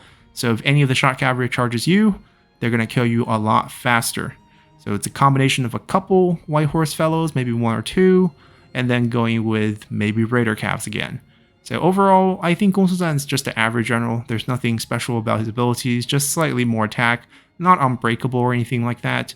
And the unit, while he does have a slight diversity, I would say it's still average, because for every single Vanguard, they all have the ability to get heavy mounted archers, which is not as good as White Horse Fellow, but definitely cheaper as well. So it's not something that's super special for him. Then for Huang Gai, we have pretty standard cost, a very interesting unique ability in the Firebomb, replacing the Roar. So we don't have any morale hitting component, but we do have an extra damage component. Now if you notice here, the damage is really weird. We have some explosive damage, and the real determining factor of how Firebomb damage work is how the Firebomb itself lands. If the enemy have a cluster of infantry, and you actually splash this into a highly dense area, you could get a lot of kills off of this, but most often you might miss this attack, or part of this attack might miss if the unit is moving away from you. So it's hard to use, and you only get 3 of these, and they're hit and miss. They could be as good as wiping out entire retinue of infantry, or just killing 2 or 3 units from a retinue, depending on how much you miss the shot. You do have Flame the Phoenix to make up for it, so I would still say, you know, you're average. This is not going to hold you back. Obviously, no Roar, that hurts a little. We do have a slightly better weapon, but I would say overall, average general, and we do have handmade guard, average units. Moving on to Lu Bu, we have our first unbreakable general and also a very, very expensive general. But the cost is probably worth it because you have the weapon that gives you unbreakable, very, very key. If you're unbreakable, it makes a huge difference. You no longer have to worry about routing when you're about half health, which is a problem most Vanguard have. In addition, you have a couple abilities. Now, as I mentioned before, any sort of stacking passive buff, pretty much impossible to stack in multiplayer, so we can kind of ignore this. Instead, we have the Dragon's Gaze. Now, this can be used offensively and defensively. It can target units only, it does not target generals. It gives a nice debuff to nearby units, it immobilizes them. It's really good against enemy charges. For those who struggle against elephants, you can run Lu Bu into the elephant, use the Dragon's Gaze, and then pin down the elephant so they don't charge your infantry, and then rush in and kill them during this 30 seconds. You also have a nice splash damage that can help you kill enemy units. It's decent, it's been nerfed a couple times, but still a very good ability. Obviously, weapon hits really hard. That is a strong point about Lu Bu. And what makes him a strong general is more or less the unbreakable plus all the damage ability and a nice little immobilize on enemy units, which can be used infinite times. As for unit choices, it's pretty much Sealand Cav plus Camp Crushers. I really do like Camp Crushers. I think in the absence of range in multiplayer battles, it's quite good to have a nice AoE unit clear option. They have very good armor, they're very good in prolonged combat. Definitely something that can be considered. So Lu Bu's strong general, strong units. Then moving on to Ma Chao, we have the Town Ruster, and very standard, just a slight replacement for the speed ability. It's probably slightly better actually, you don't need to lose health to get Final Rush. Spear, nothing too crazy here, not unbreakable. Town units, I would say, are, average units, and I think Ma Chao, with his, pretty standard ability, is an average general, nothing wrong with him. Then looking at his dad, Ma Teng, here's where some problems start showing. Obviously, average roster for the Town units. We replace Flame the Phoenix with Unyielding Earth. So you lose the very powerful AoE clear for a commander boost. And that makes him our first weak Vanguard general. So I would say Ma Teng's a weak general, plus an average unit roster. Sima Wei is one of the few 8 Princes generals that's actually good, because he has Unbreakable. And like Lu Bu, that gives you tremendous power. He has a good weapon that goes along with it. He has Flame the Phoenix for the AoE. He has a good dueling ability and a speed up ability, which can help your cavalry units as well. Plus 10 morale is very valuable to these cavalry units that have very low morale. So overall, I think Sima Wei actually has, a lot of potential as a strong general. Unfortunately, because he comes from the 8 Princes, his unique unit is the true infantry and true spearmen, and they're just not very good, especially for a Vanguard. So he's stuck using the generic shot cav. I would say this is a combination of a strong general with a weak unit roster. Then moving on to Sima Yong, although also 8 Princes and also using a great axe, his problem is he's not unbreakable, and the one Vanguard ability he kept is Roar of the Beast, so he lost the AoE clear. The Binding Fury is not AoE, it's cone shape. It's only good for, one-on-one targeting. And Tenacity of Steel, as we mentioned, these stages, phasing, sustained combat, just not going to happen. So I think he's actually a weak general. And unfortunately, his roster, Xianbei Riders, not that good. The damage is more balanced. It's a Z instead of a spear. So I would just prefer the cheaper units in this case with the heavier armor piercing damage. And you do have a unique horse archer option, but it's not anywhere close to the White Horse Fellow. It's cheaper for sure, but the range is not as good. The charge is terrible. The weapon's still a sword. So overall, I think Sima Yong is actually a weak general because he doesn't have the AoE clear and not, unbreakable, especially compared to Sima Wei. And on top of that, a weak roster as well. Then moving on to Sun Ce, we have our first big roar ability. The Devastating Roar, 2 uses, minus 50 morale. Very useful and central in all morale targeting compositions. The AoE Flame of the Phoenix to help him out, a decent spear, and Blood Fury, which doesn't really activate. You're not really going to be in a duel most of the time, but if you are, you can get a little bit extra damage. And overall, the damage is decent, the speed is good. The unit choices are average because you do get the Handmaid Guard to complement your standard Shock Cav roster, but mainly the highlight is the minus 50 morale. This routes pretty much every single Vanguard general, if you think about it, and a lot of other generals as well. A lot of units, a lot of cavalry units, you get 2 uses. Cooldown is extremely short because there is no cooldown. You can use both at the same time. You shouldn't, but you can. So definitely a pretty interesting officer. I think just because of this skill, I would call him a strong general. Unit roster is average. Surin, the little sister, has the Flame of the Phoenix, has a dual sword, which isn't terrible. The damage is okay. You have a bow to complement some of the damage, and you have a bow skill in the Heartseeker. It's hard to gauge if this is better or worse than the Roar, because it all depends on if you can hit this ability or not. 15k damage is pretty good. You're not going to be killing strategists in one shot, but you're going to be pretty close to it. You cripple them, if they're not unbreakable, with only about 5k health, they're probably going to rout, so it's still very effective. Unfortunately, it's all base damage. You can block this with any sort of ranged block chance ability. You can block this with turtle formation. So there's a lot of shortcomings of this ability. Plus, you just need to move to dodge Heartseeker as well. It's only 1 arrow.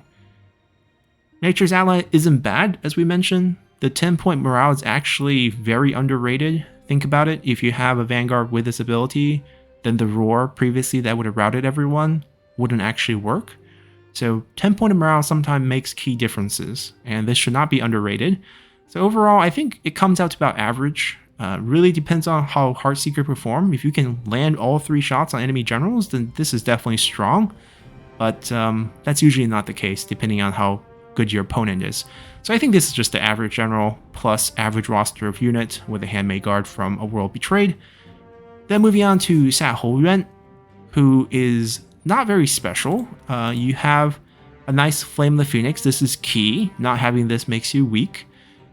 Blazing Saddle. It's not terrible. You have 2 speed up ability essentially. You don't have a Roar. That is a bit lacking. But I think overall, I would still call Sa Houyuan average because there is potential to use this with your cavalry units. Well, it's really going to just boost him. 100% melee charge bonus puts you about close to 500.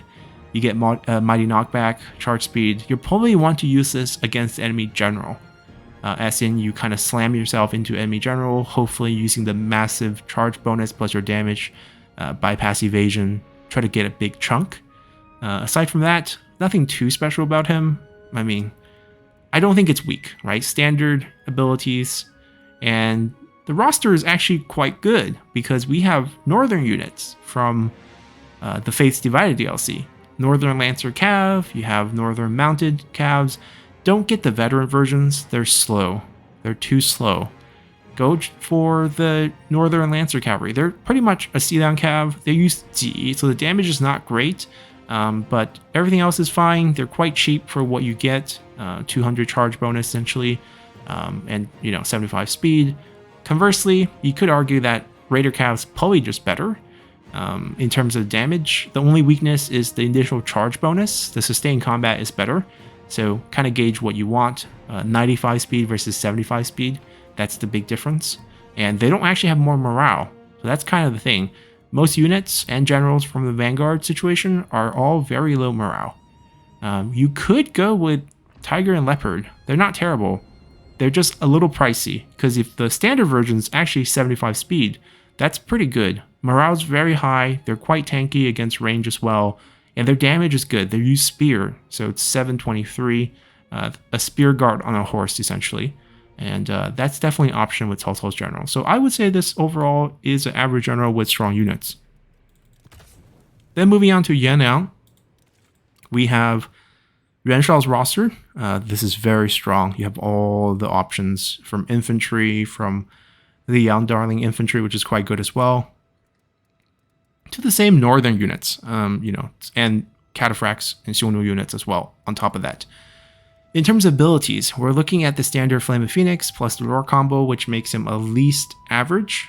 And then on top of that, he has an active mass charge bonus ability that he can use. Overall, I would just say that, he's average. You have a much more controllable speed up or charging ability. You have the standard ones. Your weapon's okay. The glaive is actually not as good as the spear because most of the damage is on base, but there's nothing to really complain about. Strong roster, average general. Then we have Zhang Fei, the other roar ability general, and this is an all-in type of roar. You have one use of Blazing Roar. It's minus 100 morale, so unless you're unbreakable, you're definitely routing. And you have to time this well, work around enemy abilities that can bypass the duration of this debuff. Anything that gives unbreakable, you want to avoid that. Whether kill that general off first, let them use that ability first, trick them, and then wait for the cooldown to end, and then roar. The main use of Blazing Roar is to counter enemy generals who are not unbreakable. You get some cheap cav because he does not have good unit options. You roar against the enemy general, and then start chasing them with your Raider cavalry. You have the speed to do it, you don't need the damage, you're just escorting them off the field. Because how the game works is, during this 15 seconds, obviously, you are, negative morale, you're routing off. But the second this disappears, you get 100 morale back, and most of those generals would actually recover. All you need to do within this 15 seconds is have a unit attacking them. This way, even if they get positive morale, in the routed state, if you're constantly coming under damage, you cannot recover back, even with positive morale. So you're sort of just roaring and then escorting the enemy general off the field. That's kind of Zhang Fei's specialty. If you are on the defensive side or the receiving side of this, send your cavalry to kill off the enemy Raider cav just to give your generals a reprieve, and they will bounce back, and Zhang Fei is pretty much useless after that. So if used well, you can reduce the combat that you have to deal with. It's instead of 3v3, could be 3v1 after a roar. And this makes Zhang Fei quite strong, but also quite risky in case the enemy generals have all unbreakable. But even in that case, this can remove a lot of units, and the same principle applies. You roar, and then you chase, which is why cheaper shot cavalries are fine in most instances. You just want some good speed. The ability, Sundering Strike, it's okay. It's good against generals. It's also good against units if you're dismounted. It does give an AoE splash, so it's quite similar to Flame of the Phoenix. It has a shorter cooldown, I believe, but less damage, which is fine against units, because 1.9k and 3.8k will kill pretty much the same units. And the weapon, a lot of base damage, which can hurt you, but just because of the roar, I think Zhang Fei is good enough to be called a strong general. But the roster is very plain. You get the E-Archers, and I would say this is a weak roster. Then finally we have Zhou Tai, who is very amazing in campaign because he has Oath Thorns. And once he has Oath Thorns, he can use Undying Vow and gain healing forever. He has a good weapon. Unfortunately, in multiplayer, there are no Oath Thorns, so he loses one ability entirely. He has the Final Rush ability, and then he has a bandit version, Targeted Strike, which is okay when you're dismounted for clearing units, for applying debuff morale, short cooldown, but you basically go one ability short. And you're not unbreakable, you're not very tanky, so I don't think Zhou Tai is a great choice. Because you're missing ability, you don't have the standard splash, you don't have any morale hit. I actually think the abilities here are weaker than the standard, so I would call Zhou Tai a weak general. The roster is okay, and you probably can call it an average roster. They're just better options than Zhou Tai for multiplayer. So that's going to do it for the Vanguards, and we can move on to our final regular Han class, the Commanders. Moving on to Commanders, we start with Cao Cao, who at tier 3 will get his unique gold weapon, Trust God. Pretty powerful weapon, very balanced, and overall very fast horse. Unbreakable, and that's going to be a trend for all commanders as everyone has the meditation skill on their skill tree, giving all of them unbreakable at tier 3. And this generally make commanders pretty powerful in the game for multiplayer purposes, so most of them are going to start out at least average, unless you have a reason to drop. Now looking at Cao Cao here, ability-wise, Unyielding Earth, Nature's Ally, these are default commander abilities. His unique replacement is Impervious Presence, which decreases cooldown. And in essence, this provides a half cooldown reduction, as in every 5 seconds, you reduce the ability cooldown by another 5 seconds, so it's kind of shortening cooldowns by half, if you figure out how the duration and cooldown works for this ability. It's decent. It's not as good as Inspiring Surge, because I think Inspiring Surge is actually a -2 second for every 1 second, so it's actually like 1/3 the time, which is slightly better. But still a pretty good ability. You get bigger chunks of the cooldown to finish. The weapon's good, the unit is great, so in general, Cao Cao's main benefit is a very good horse, a very good weapon, a decent replacement ability while holding on to 2 very useful abilities here that gives Unbreakable, gives extra morale, gives extra speed. So I would say Cao Cao is a strong general with a strong roster. We mentioned the Qingzhou units many times, and they are definitely excellent here as well. Then moving to his son, Cao Pi. We mentioned earlier when we covered Zhenji, or Lady Zhen, that there is the Empress and Emperor problem, and that happened with Cao Pi as well. Only 18k of health at tier 3. Still is unbreakable, but no evasion. Standard skills, nothing replacing anything, so he is going to be a weak general, because he lacks the combat capabilities from lack of evasion, lack of health. The units are great, same unit as Cao Cao, so we have a weak general with strong units. Then moving on to Cao Ren. If we move to full cost, we have a pretty standard weapon, pretty standard stats. The part that's important is instead of Unyielding, or is it Unyielding Earth? Yeah, it's Unyielding Earth. Yeah, Unyielding Earth, gotta make sure of the name. We pick up Heavenly Presence. This is a great healing ability. It provides plus 10 points of morale, 3k health for all units and generals nearby, assuming the entity hasn't died. So if you have a 120 entity unit, if everyone's slightly injured but no one's dead, you can heal them back up. If they're dead, you can't revive. But it's a good heal on general. Cooldown is long because it's 60-second duration plus 120-second cooldown afterwards, so it's really 180-second. And even if you have something like Cao Cao's ability that reduces cooldown, we end up with 120-second total before repeat use, but it's unlimited use. So technically, if you could kite away, you could full heal your generals in certain situations if the enemy doesn't have any sort of pursuit ability, in case you maybe knock them off their horses with your spear unit. It's definitely a possibility, but I wouldn't bank on it because obviously they will try to take out Cao Ren early on, and he's not the strongest general, but this does make for a pretty interesting ability. Overall, I think this is still average, just because you're not going to get many uses from this. Maybe once per battle is my best estimate, unless your opponent is bad. That is really the key here. If they recognize Cao Ren has this, they'll come after him. For a battle to go on for longer than, say, 6 minutes, it's kind of unlikely. So I don't think this will sway anything, but it is a nice situational ability that you could spam in case you do have the speed advantage. Unit obviously strong, Cao Cao's roster once again. Then we move on to Da Qiao. Standard DLC cost in terms of pricing. We have Mending. The Tail Sister ability, just ignore it, it's not worth it. Unyielding Earth, standard ability. Mending, very good. We mentioned it many times when we covered Zhang Yan and Yan Yu.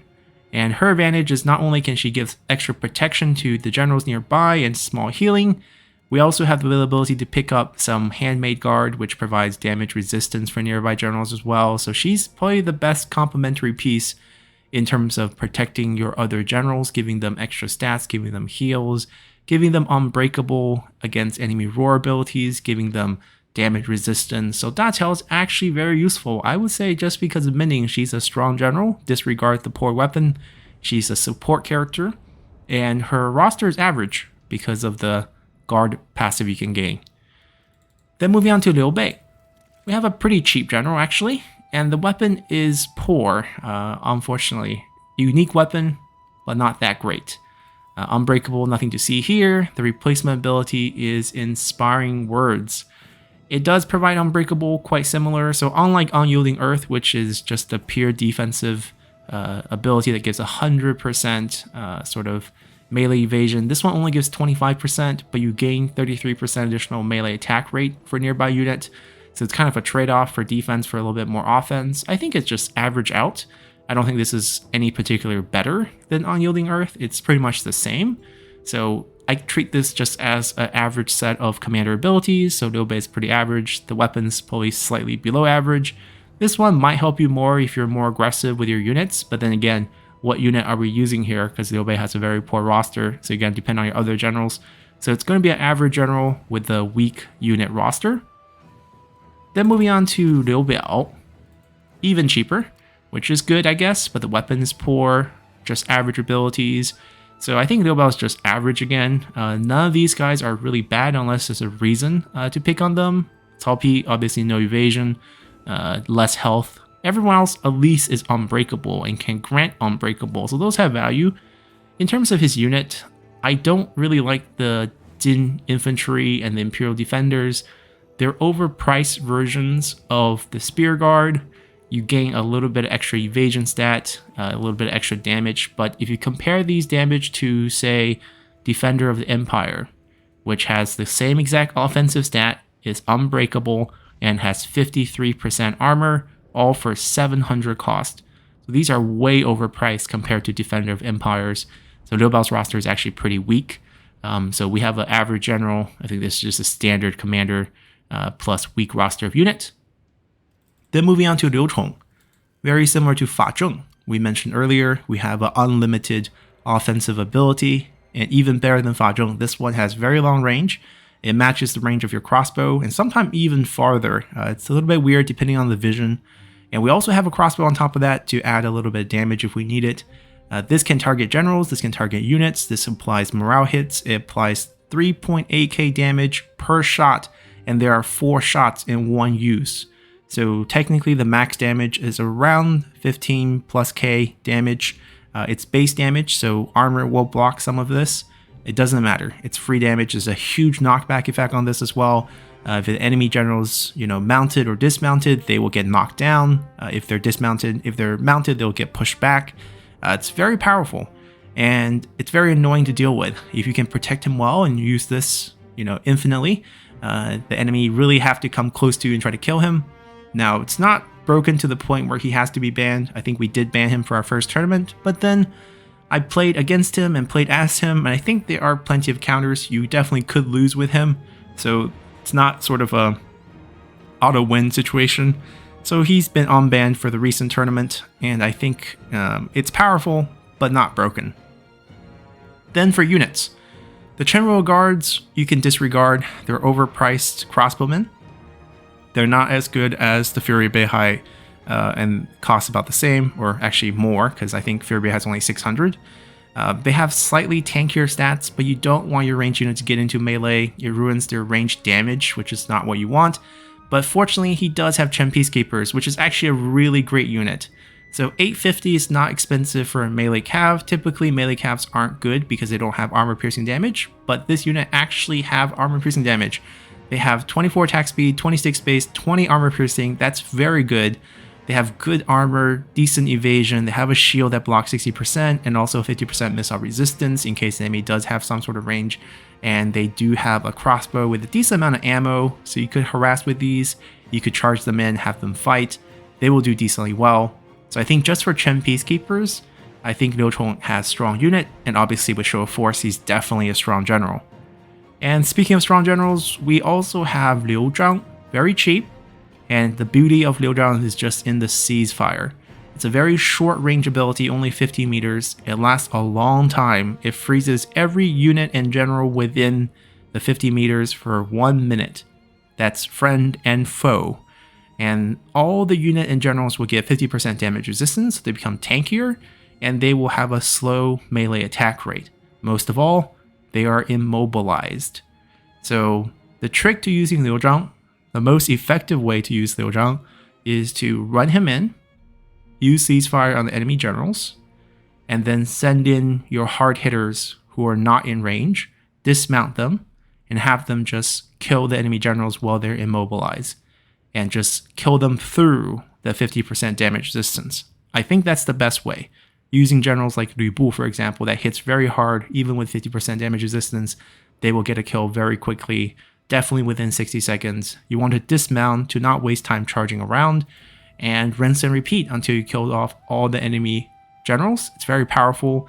Obviously, there are counterplays. You could shut him down with Stifling Deluge, where he can't really use this ability, or if your generals have any sort of hail of arrows, you could just shoot them while immobilized, or pull out your bow while immobilized, or do show of force and return damage back to the general who's coming to kill you, as they will not have 50% damage resistance.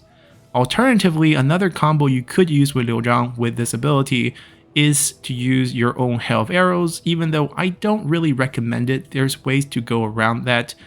For example, if the enemy general has Stoneborg, they could just use it and it will actually block all the hail of arrow damage if used properly, of course. And that kind of ruins your strategy. And also, anything that's limited ability usage is not great against ceasefire, because you're using your limited damage into a situation where they have 50% damage resistance. So God of War is a terrible choice, because instead of doing 38k, you can only do 19k max. You don't want to combo it with ceasefire. So that's something to pay attention to, but it's still incredibly powerful to be able to immobilize. There's been people who have tried immobilize plus Juggernaut, where you shoot them with flames during the immobilized period, and it's still pretty fun to use. It's hard to micro. I think that's the thing. There's a pretty high skill cap to using this. In terms of units, we have Dongzhou Bing, which we consider a good average unit. So I think Liu Zhang is a strong general. With ceasefire, it's a very unique ability that you can use, and you have average unit to help you out there. Then moving on to Sima Jiong. So first off, silver weapon, which I guess isn't terrible, because you do have extra armor piercing damage from it, so you end up doing more damage than most commanders. But then the question comes, why do you want to recruit him if you're looking to recruit a commander? Because you're getting none of the standard commander skills. You don't have Nature's Ally. You do keep Stoneborg, but it's probably the weakest one of the three, and you pick up a Roar. So you are sort of a pseudo Vanguard with this health setup. You are still unbreakable, but I think looking throughout the commander roster, I feel like his combination of skills still makes him a bit weaker. So I think he's on the weak side of things. Certainly there's more damage, but that's not what you're looking for when you're looking for commander. And as I mentioned, these are kind of relative rankings within your class and then put together in the bigger picture. Because when you make your army, you're looking for certain things with each slot. So if you're looking for commander and their units, then you wouldn't be really looking for this set of skills. You're not looking to do morale hits. You're looking for more supportive abilities. You're looking for maybe some unique mechanics, whether that's defensive, that's offensive, that's kind of a trickery with the ceasefire. But in general, I think Sima Jiong, average. Good damage, but this is just weird. So I think it offsets each other. We'll call him average. Unit-wise, your choices are the T crossbowmen and the T guardsmen. They're not great. If you look at the stats, they're okay. The price, I think they're like Fury Bay high quality, but you're getting it on the commander, so you're missing out a lot of the passive skill bonuses for damage. Obviously in melee, they're completely worthless. If you get run into, you're getting killed.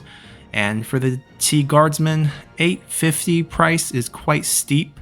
The damage is okay, but the damage is the same exact damage as you would get for a Qingzhou unit, and Qingzhou unit has misplaced devotion on top of this, so way better and costs way less. The Qingzhou unit, like Qingzhou Halberd with the same exact damage with more charge, costs 460.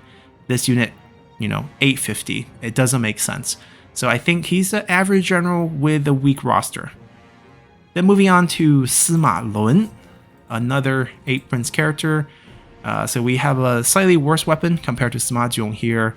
Ability is really weird. So we do have surprise attack. There is something to be said about this. This can be very good depending on how you use it. Essentially, you're getting your units to disappear from the map with the stock ability. If you use it far away, certainly you can make your whole army disappear, and you can kind of relocate your army. It's not exactly what you're looking for on Commander. It's one of these trickery situations. If he had better roster of units, I would think maybe this will be better, because you could also get this on Heman, who is a much better user of this. Inspiring Surge, probably the weakest one of the 3 default strategist ability. Adamant Resolve, probably the second weakest one of all the standard, Sentinel ability. I think Surprise Attack is good, but everything else just doesn't make sense together. If you're just using this for slight damage boost, sure, it's a slight saving grace, but I think the standard ability on the commander are much better because you get Unbreakable, you get defensive stats instead of offensive stats. Here, you're just getting a bit of offensive stats and the opportunity to surprise your opponent. And it depends on what unit you have. A minute of stock isn't going to change the game. Your opponent could just wait or move back even. Just wait till you time out. Much like Zhuge Liang's ability that boosts attack, range attack for 60 seconds, there's no incentive for your opponent to walk into you during this 60 seconds. So if you're using this after the melee has engaged for a nice 25% damage boost, I can see that. But then the stock part just doesn't do anything because you're already point blank with the enemy. So I don't know how this actually, can be effectively utilized. Maybe a cavalry flank, but the enemy could just be very passive and have their spear units all around. And there's not many key targets if they're not using a lot of range units. So I don't know. This is very situational. I don't think it's very good. He has the same Xiongnu units as Yuan Shao's retinue. I think it's okay. They're decent heavy cav. Definitely very strong, but very pricey and very slow. This version is better because you have the 75% speed, which definitely helps, and 750. So you can think of this as sort of a Xiliang cav replacement, essentially. Very similar, with slightly more defensive stats. So I would say he has a pretty average unit and a weak general, just because this doesn't make any sense. You're not looking for this in a commander. Then moving on to Sun Quan, we have ourselves Emperor of Wu, a standard set abilities. So average, nothing to really see about stats, very average throughout, and average unit, because we do have Handmaid Guard passive ability there. The mercenary units are bad. I don't know if we mentioned it already. You're paying extra for units that have mustering in campaign, completely worthless in multiplayer. You're paying for a unit that typically have way less morale than even the cheapest versions of this type of unit. You can see the morale is 20, the militia is 19, the morale is 23, the militia is 26. They're not good, unfortunately, for the mercenary units. So don't get them. They're overpriced. Get the other units. Then moving on to Yuan Shang. Now, of course, Yuan Shao's line of generals and family all have the familial conflict. So if you run multiple generals in the same army, they could get quite a decent boost.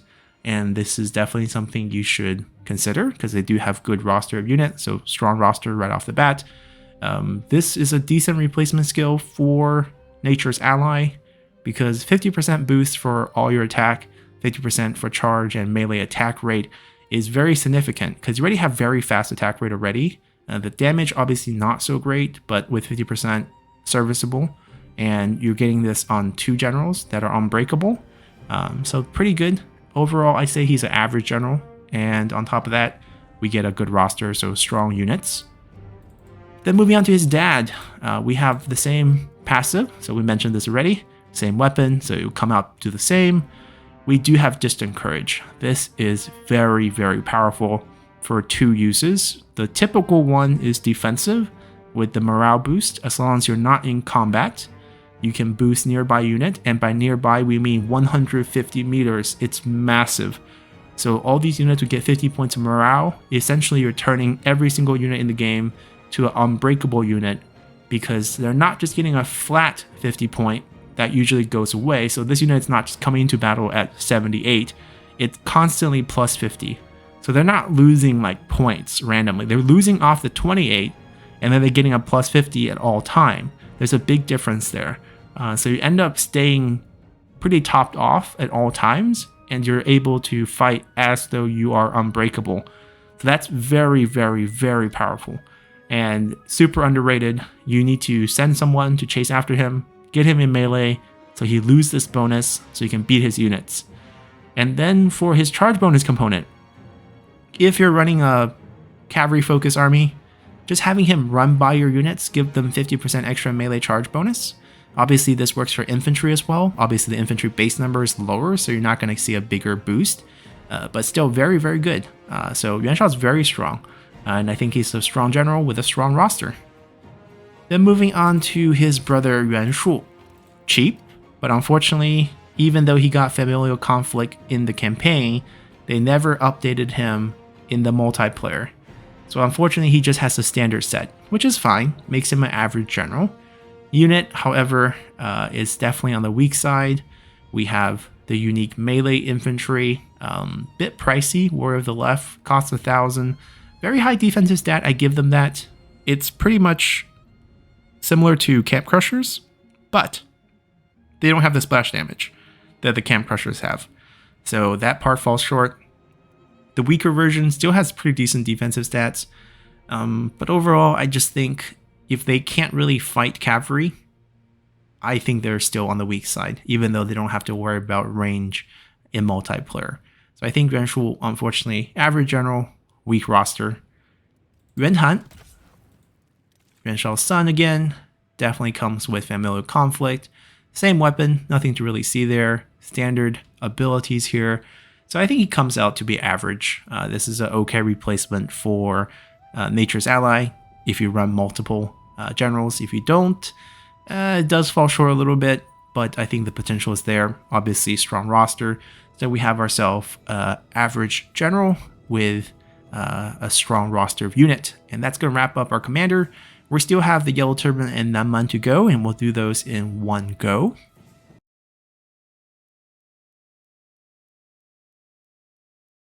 And last not least, we have the Yellow Turbans and the Nanman generals. So starting with He Man here, we have quite a powerful general with Hell of Arrow, which obviously is a powerful ability against units and generals, Binding Fury, which is good against generals, and Surprise Attack, which is hit or miss. The stock component I really don't see it being useful, but the damage boost is good. Pretty average ability here. Weapon is the weakness of He Man. His heavenly bodies are not a good pair of weapons, even though they're gold. He does have high defensive stats. He has a gold bow to make up for some of the lack of damage, and Binding Fury, which is a good damage replacement. Overall, still a very strong general. Then looking at his units, the Scholar roster is actually very loaded.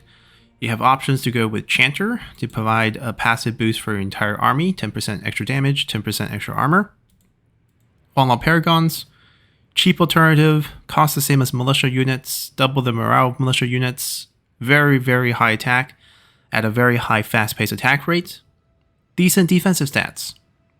If you compare this with Scholar Warriors, they're the same sort of unit, same half unit size, same attack, but you're paying extra for a little bit extra morale, double the evasion, less armor, and a bit of range block chance. It's really not worth it for more than double the cost. So Huanglao Paragons, very good value. In terms of unbreakable unit, Yellow Sky Herald is my favorite choice here. You have sort of a light unit, very poor defensive stat, but decent attack, and they will fight to the death. That's the main point of these sort of unbreakable units. And you also have another option in the Militia of Virtue. Unfortunately, they use a staff, so not only are they half unit size, their damage is poor since only 2 of it is armor piercing. 42 base is good, but depends on what you're fighting. Usually more premium units in multiplayer, so you're going to struggle quite a bit with these. I prefer to just go with Yellow Sky Heralds if you're looking for unbreakable unit. The rest of the roster is not good, but there's enough good units that you can pick up, so it's a strong general with a strong roster. Now, Huang Shao is from the same DLC, the Yellow Turban DLC, so same units. We know it's a strong roster. In terms of generals, the weapon's better, so you have more attack. Defense stats still there, you don't have a bow, that's fine. Same health, not unbreakable. The main problem and the difference here is the abilities. So surprise attacks is shared. It's not really worth it, as I mentioned. It's really just a 25% damage boost. And then the other two are just straight bad. We have Favorable Skies, which is a range block chance boost. Very long cooldown. 30-second duration. Doesn't provide Unbreakable, so it's a weaker version of the Commander ability. And then one with Heaven, a 25% base range damage boost for nearby units. There is not any good, range unit you should be using, so increasing base damage against quality units in multiplayer, also not a great idea. So because he doesn't have any damage ability on him, and arguably the best ability is Surprise Attack, which is quite sad, Huang Shao is actually a weak general with a strong roster. Now moving on to veterans, Gong Du has a very high cost, second most expensive general in the game, only 100 less than Lu Bu, but unfortunately he is much weaker. So we do have the health of a champion, which is good. We are not unbreakable, which is not good. Damage wise, we have a mace, so very powerful, good armor, poor evasion. Damage abilities, we only have one, Killing Ground. It's a splash mace damage, good at killing units. The problem against generals is the debuff only lasts 10 seconds. It's not very good debuffs either. You don't hurt their evasion, so that means these attacks can miss. And then we have Desperate Cry. This is probably his best ability, gives 50% extra damage. Unfortunately, this only lasts 15 seconds. The duration is just a little too short. And then finally, one with the land. It only boosts himself, gives him 10% speed, and ignore ground type. Pretty wasted ability. It's a weaker version of one with nature, which boosts morale, boosts other units as well. So overall, the skill's a little bit lacking. The damage obviously is still very good with the weapon. I think he's just an average general if you consider the cost that you're paying for him. And his roster is quite weak. There's not many good units at all on the standard veteran roster from the Yellow Turban DLC. Maybe a couple of horseback huntsmen, like 2.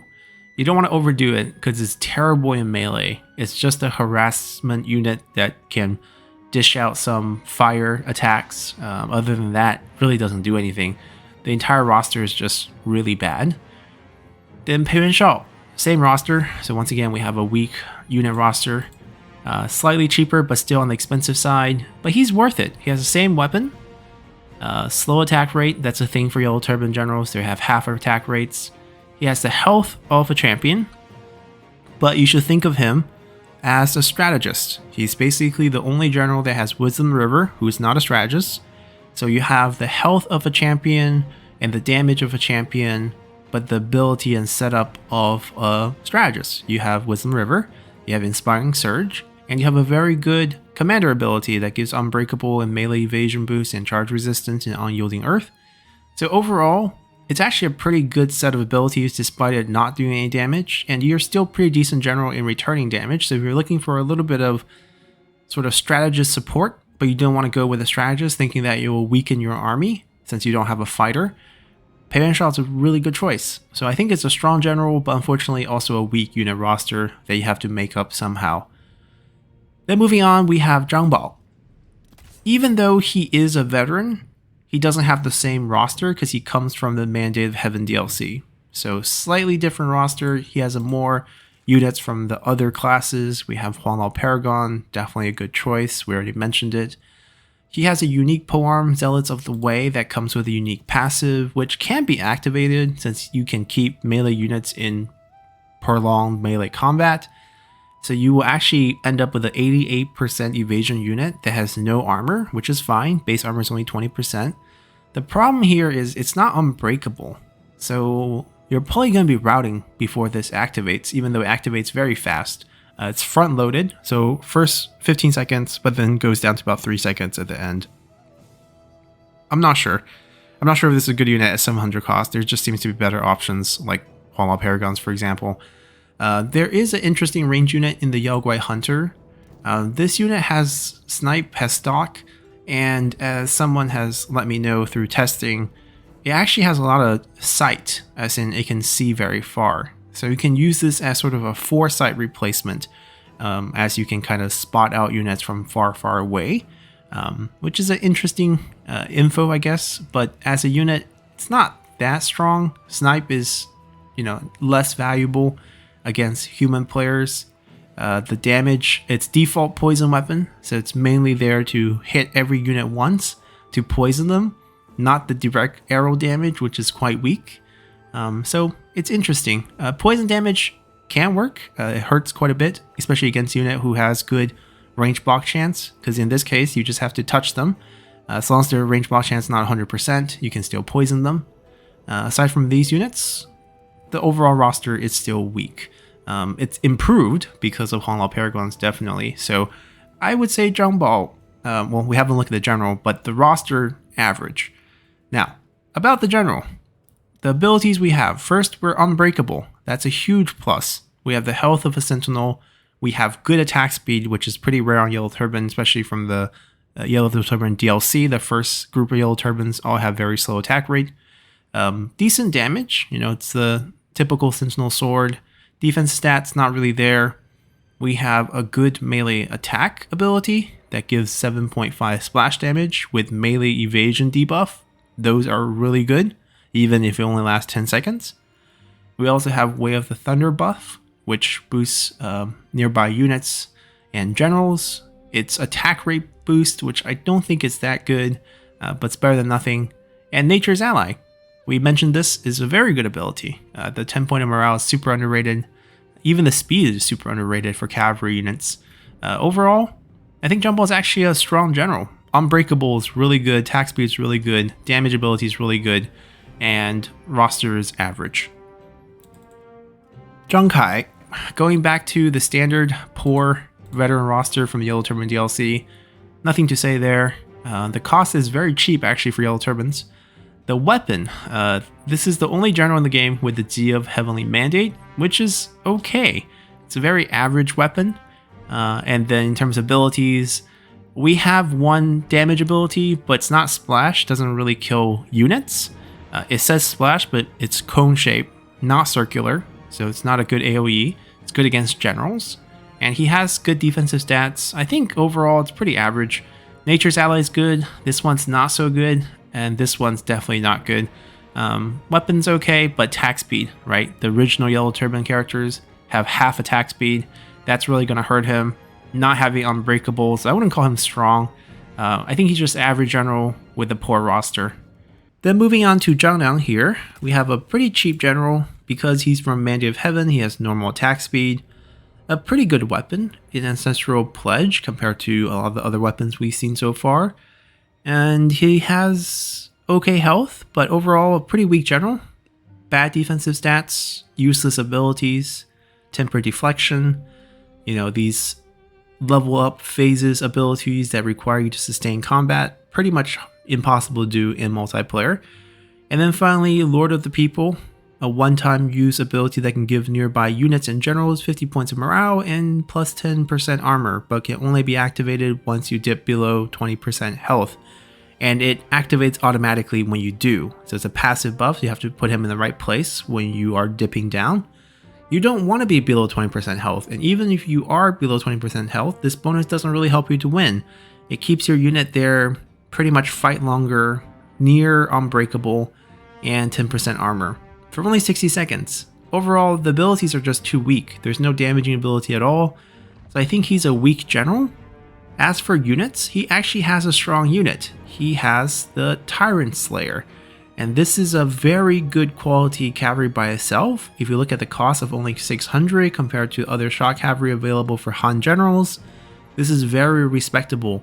You are getting 34 morale, which is actually on the high end for shock cavalry. Very, very high charge bonus and decent attack. And you have Slayer of Heroes as a bonus passive that gives you 4 times damage against enemy heroes. So they're a really good hero killer, and even if you're not using them as a hero killer, they're pretty decent cavalry by themselves. So this is a case of a weak general with a strong unit and a strong roster just because you have one strong unit. You really don't have much to recruit for veterans, unfortunately, so this has got to do it. Then moving on to healers, we have He Yi, pretty average cost, and he's a very good support character for infantry heavy rosters. You have a decent weapon, unfortunately half attack speed, not unbreakable, sentinel level health 40k. You have Judgment. This is your splash attack ability that does minus 50% melee damage base on the enemy, and also 9.4k splash damage, extremely low cooldown. But there's a long duration, which is good because you're reducing their damage during that duration. So it's not bad. It's still a very quick cycle, and it does a lot of damage. Then you have all fronts, which gives all nearby units and generals 10% evasion, 10% armor. Very useful. Lastly, the passive ability is the best. So there is no turning this off by attacking him. So you always have this to nearby unit. 15 points of morale. That's already very good. And 15% additional melee evasion, which is why He Yi is very good working with other infantry, especially unbreakable infantry, which he has. He has Youxia, which is a very powerful unbreakable infantry for the Yellow Turbans. It does have half unit size, which is a bit unfortunate, but even with half unit size, you get a lot of good stats. Add on all the passive boosts you get from He Yi, and this becomes a very, very good melee infantry with access to formations in case you're scared of cavalry. So definitely a strong unit roster and a strong general as well. Lastly, we have Zhang Jiao, or Zhang Jue, as they have it pronounced here. It's the same character with two different pronunciations. And CA probably has it right, because the old way to pronounce it is actually Jue. So anyways, Zhang Jiao is just more familiar, so I'm going to stick to that. We have ourselves a Mandate of Heaven healer, good attack speed, but absolutely terrible weapon that has almost no armor piercing damage. Abilities are quite weak if you really look at them. You have obviously a boost, but it's only one time use only, and it gives a lot of defensive stat and also a lot of morale for 2 minutes. So that is good, but it's one use. You better time it right. Then you have well, this is something we'll talk about later. You kill yourself ability. You have Inspiring Surge. You can help your other generals get their ability back because all your abilities are one use. Your other one use ability happens when you die, so that's why you're a suicide use. You give all nearby units within 100 meters and generals 25 points of morale, and most importantly, invincible. So they take no damage for the next minute. That is actually very strong. The difficult part is your enemy has to help you kill Zhang Jiao in a place where their units will get the benefit of this, right? He just doesn't auto die. You can't suicide him. The enemy has to target him and hit him. So if the enemy ignores him, he never dies. And you might think, well, I can do damage with him. Not really. There's not much damage on this. Most generals in multiplayer have at least 50 to 60% armor, and you're just not going to do much damage, unfortunately. But if you do get him killed, and you have all your units nearby when that happens, that is very good. So there's potential to be strong, but because you have really no abilities, no damage abilities at least, and no damage on your weapon, at best average. Units, however, you have a lot of choices. So you've already seen some familiar faces, Huanglao Paragons, but his best unit is actually Messenger of Heaven. There's 60 to a pack, so double unit size. And they have decent damage, 32-23, with good armor piercing, very high morale for cavalry, good defensive stats against range, even though range is not common. But let's say if enemy has one or two, you can draw it out with this unit pretty easily. It can win fights against enemy cavalry just because you have sheer number advantage. It has really good speed. It's also really cheap. So Zhang Jiao's here with average general, but strong units. Then moving on to the Nanman roster, things get a little bit more interesting because they all share the same roster unit. And we can just, talk about that first because they're all very strong. And also the generals, you can pay for a tier 4 or put them on the elephant. Now, the quality of the elephant is something you have to pay attention to. If it's silver, you only get 2 abilities, and the weapon really becomes, redundant. You're not really doing the weapon damage, you're doing the elephant damage, and you can see the damage here. It's not very high. It's really here to trample infantry. Elephants are very good at that. You get a splash damage ability, you get a morale hit. But let's look at the actual generals so we can see skills. If they have bad skills, maybe consider getting them an elephant. You do have to pay extra, but if you have bad skills, you can replace some of the elephant skills, and that helps you out. Duosi here is pretty okay. I mean, Let's keep things relative to the Nanman roster of generals, because you can pick any of them to get all the units, so you might as well compare the quality of the generals among themselves. And among the roster of generals in the Nanman roster, Duo Si is the worst. He's the weakest one. We have 25k health only. We have 60 morale. We're not unbreakable. Attack speed's not good. You might think, oh, we have an axe. It's good. Yeah, the axe is good. Health is not good. Defense stats not good. Ability, subdue, increase enemy cooldown essentially. Not that useful. You shut them down for 30 seconds. Afterward, they can still use their abilities. You have a protection ability, gives nearby generals and unit a nice little defensive boost. Useful, but once again, doesn't give unbreakable. That's the main thing you want from support abilities. And then we have Endless Volley, a range boost or attack boost. It's a rate boost, so it's not going to be that impactful. So the support ability all around, no damage abilities, that's really what makes him weak. If we look at the other generals here, he's the weakest one. We'll talk about the units at the end once we look through all the generals. King Meng Huo here, much better setup. Weapon, decent enough with a dual sword. The main thing is he's unbreakable. 25k health, but unbreakable, big difference compared to Duo Si. We have a debuff. Think of this as half of Wisdom of River. Pretty much exactly what it is. And then we have Defiant Cry, slightly weaker version of Roar of the Beast. And finally, Power of Love plus Bold Command. So he has extra ability. This activates when he's on the same army as his wife, Lady Zhurong, and it gives both of them immune to fatigue and 25% damage resistance. It's really good. Having 25% damage resistance is good enough, and also immune to fatigue means you will lose no stats as you fight on the battle. Bold Command is what you give to nearby units. If ally unit is routing in range, this activates. So when your first unit route, you protect the rest from chain route. That's essentially what this does. 15 points of morale. It's not bad. Once again, we don't have a damage ability, but because we have 4 abilities, including a way to get damage resistance and decent attack and unbreakable, I think it's pretty good.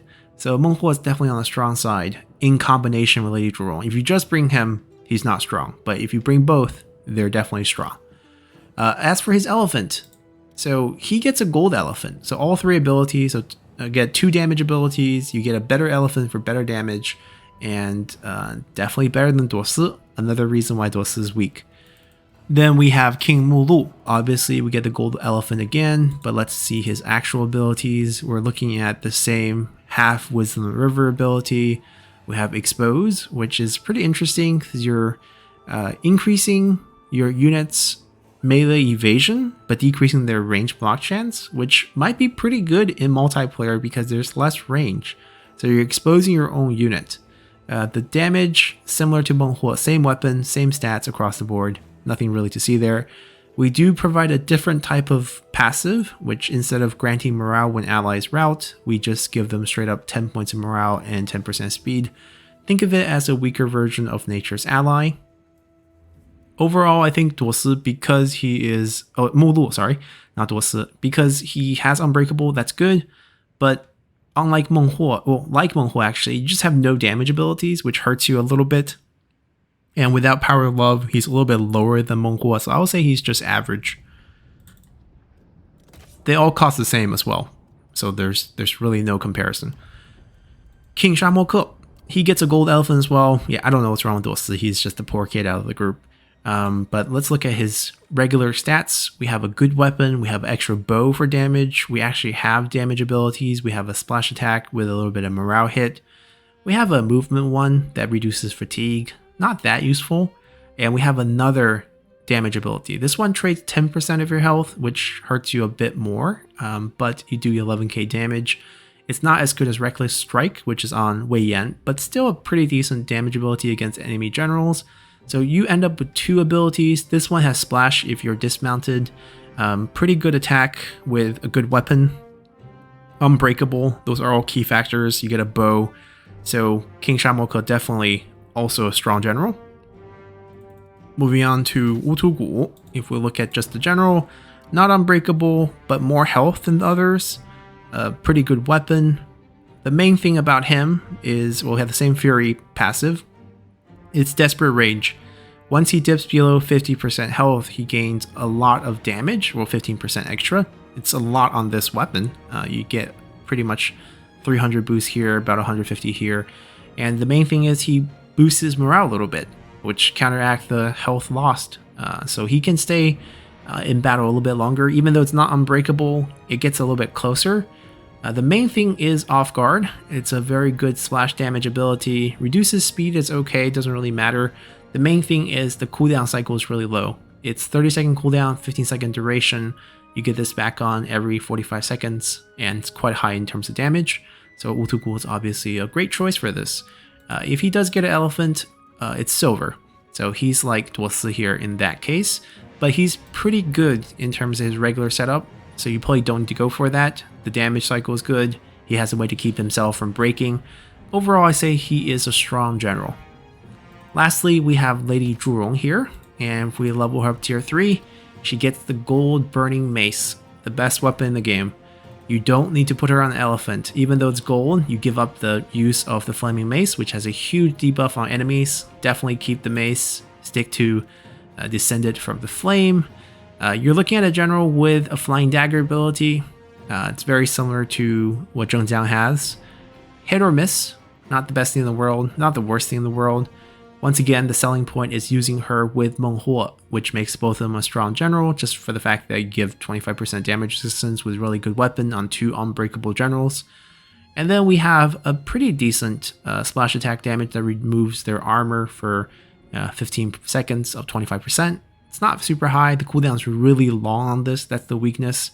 But at least you do have 1 damage ability in addition to your missile attack.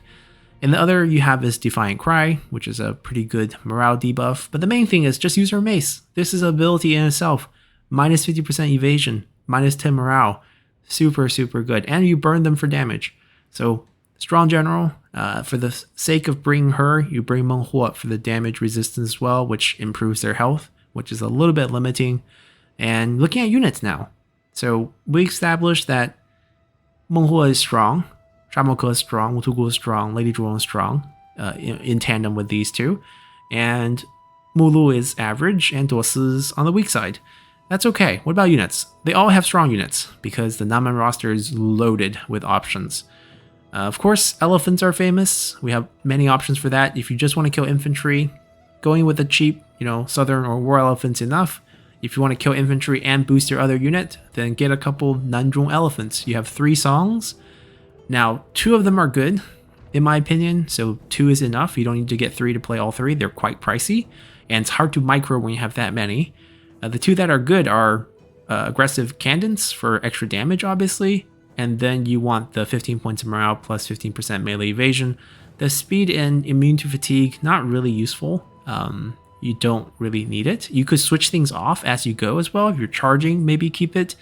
But then after the charge, these 2 are the 2 that need to be active when you are in combat. Microing elephant's a key thing. You want to just kind of mow through enemy infantry, crush them. They're very good at that. There's not many ways to stop them.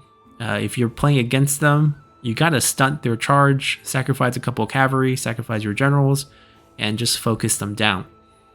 Tigers are not really usable in my opinion. They're disruptive, but after the initial wave, they're pretty much done.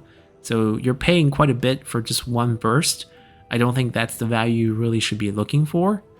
A couple other fun units you can consider are Hidden Vipers, since they are hidden, they have stock, and you can kind of hide them behind enemy lines and do trickery, but that's not usually what I go for.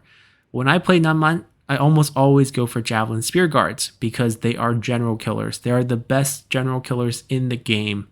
So these units only have 2 ammo, right? Seems very low, but there's 120 of them per group. Each of them does 50 armor piercing damage and 20 base. Ignore the base. Assume the enemy has 100% armor, the general. 50 armor piercing damage times 120. That's 6,000 damage per round of Javelin. And because the range is so low, you're going to hit pretty much every single Javelin on the general. And how you want to hit them is you put this unit in turtle formation and just move them around. They have the ability to fire while moving, even though it's not on their unit card. They can't do it. So just turtle them up, move them up to the enemy general. They throw the javelin out. 2 ammo is 1,200 damage. That's so high. Generals just melt in front of them. And they're relatively cheap. And they're a decent unit. Certainly, most Nanman units don't have a lot of armor piercing. But you still have some good base damage. And defensively, you're not so bad with a lot of formations. Weakness to fire is something you do have to watch out for.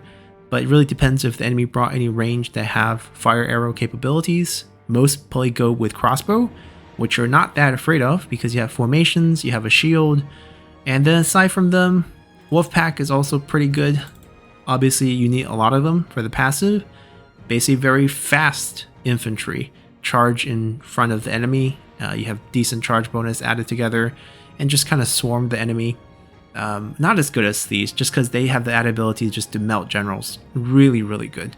Imagine Lu Bu with 25k health, but unbreakable, charging into a cluster of Javelin Spear Guard and just getting melted instantly. It's actually very satisfying to see. In terms of other unit options, melee infantry is also really good, especially Axe unit. You have a lot of different Axe units. You have a more defensive one with the Nanjuan Champions. If you want to go all in with attack focus, Might of the Valley is pretty good as well.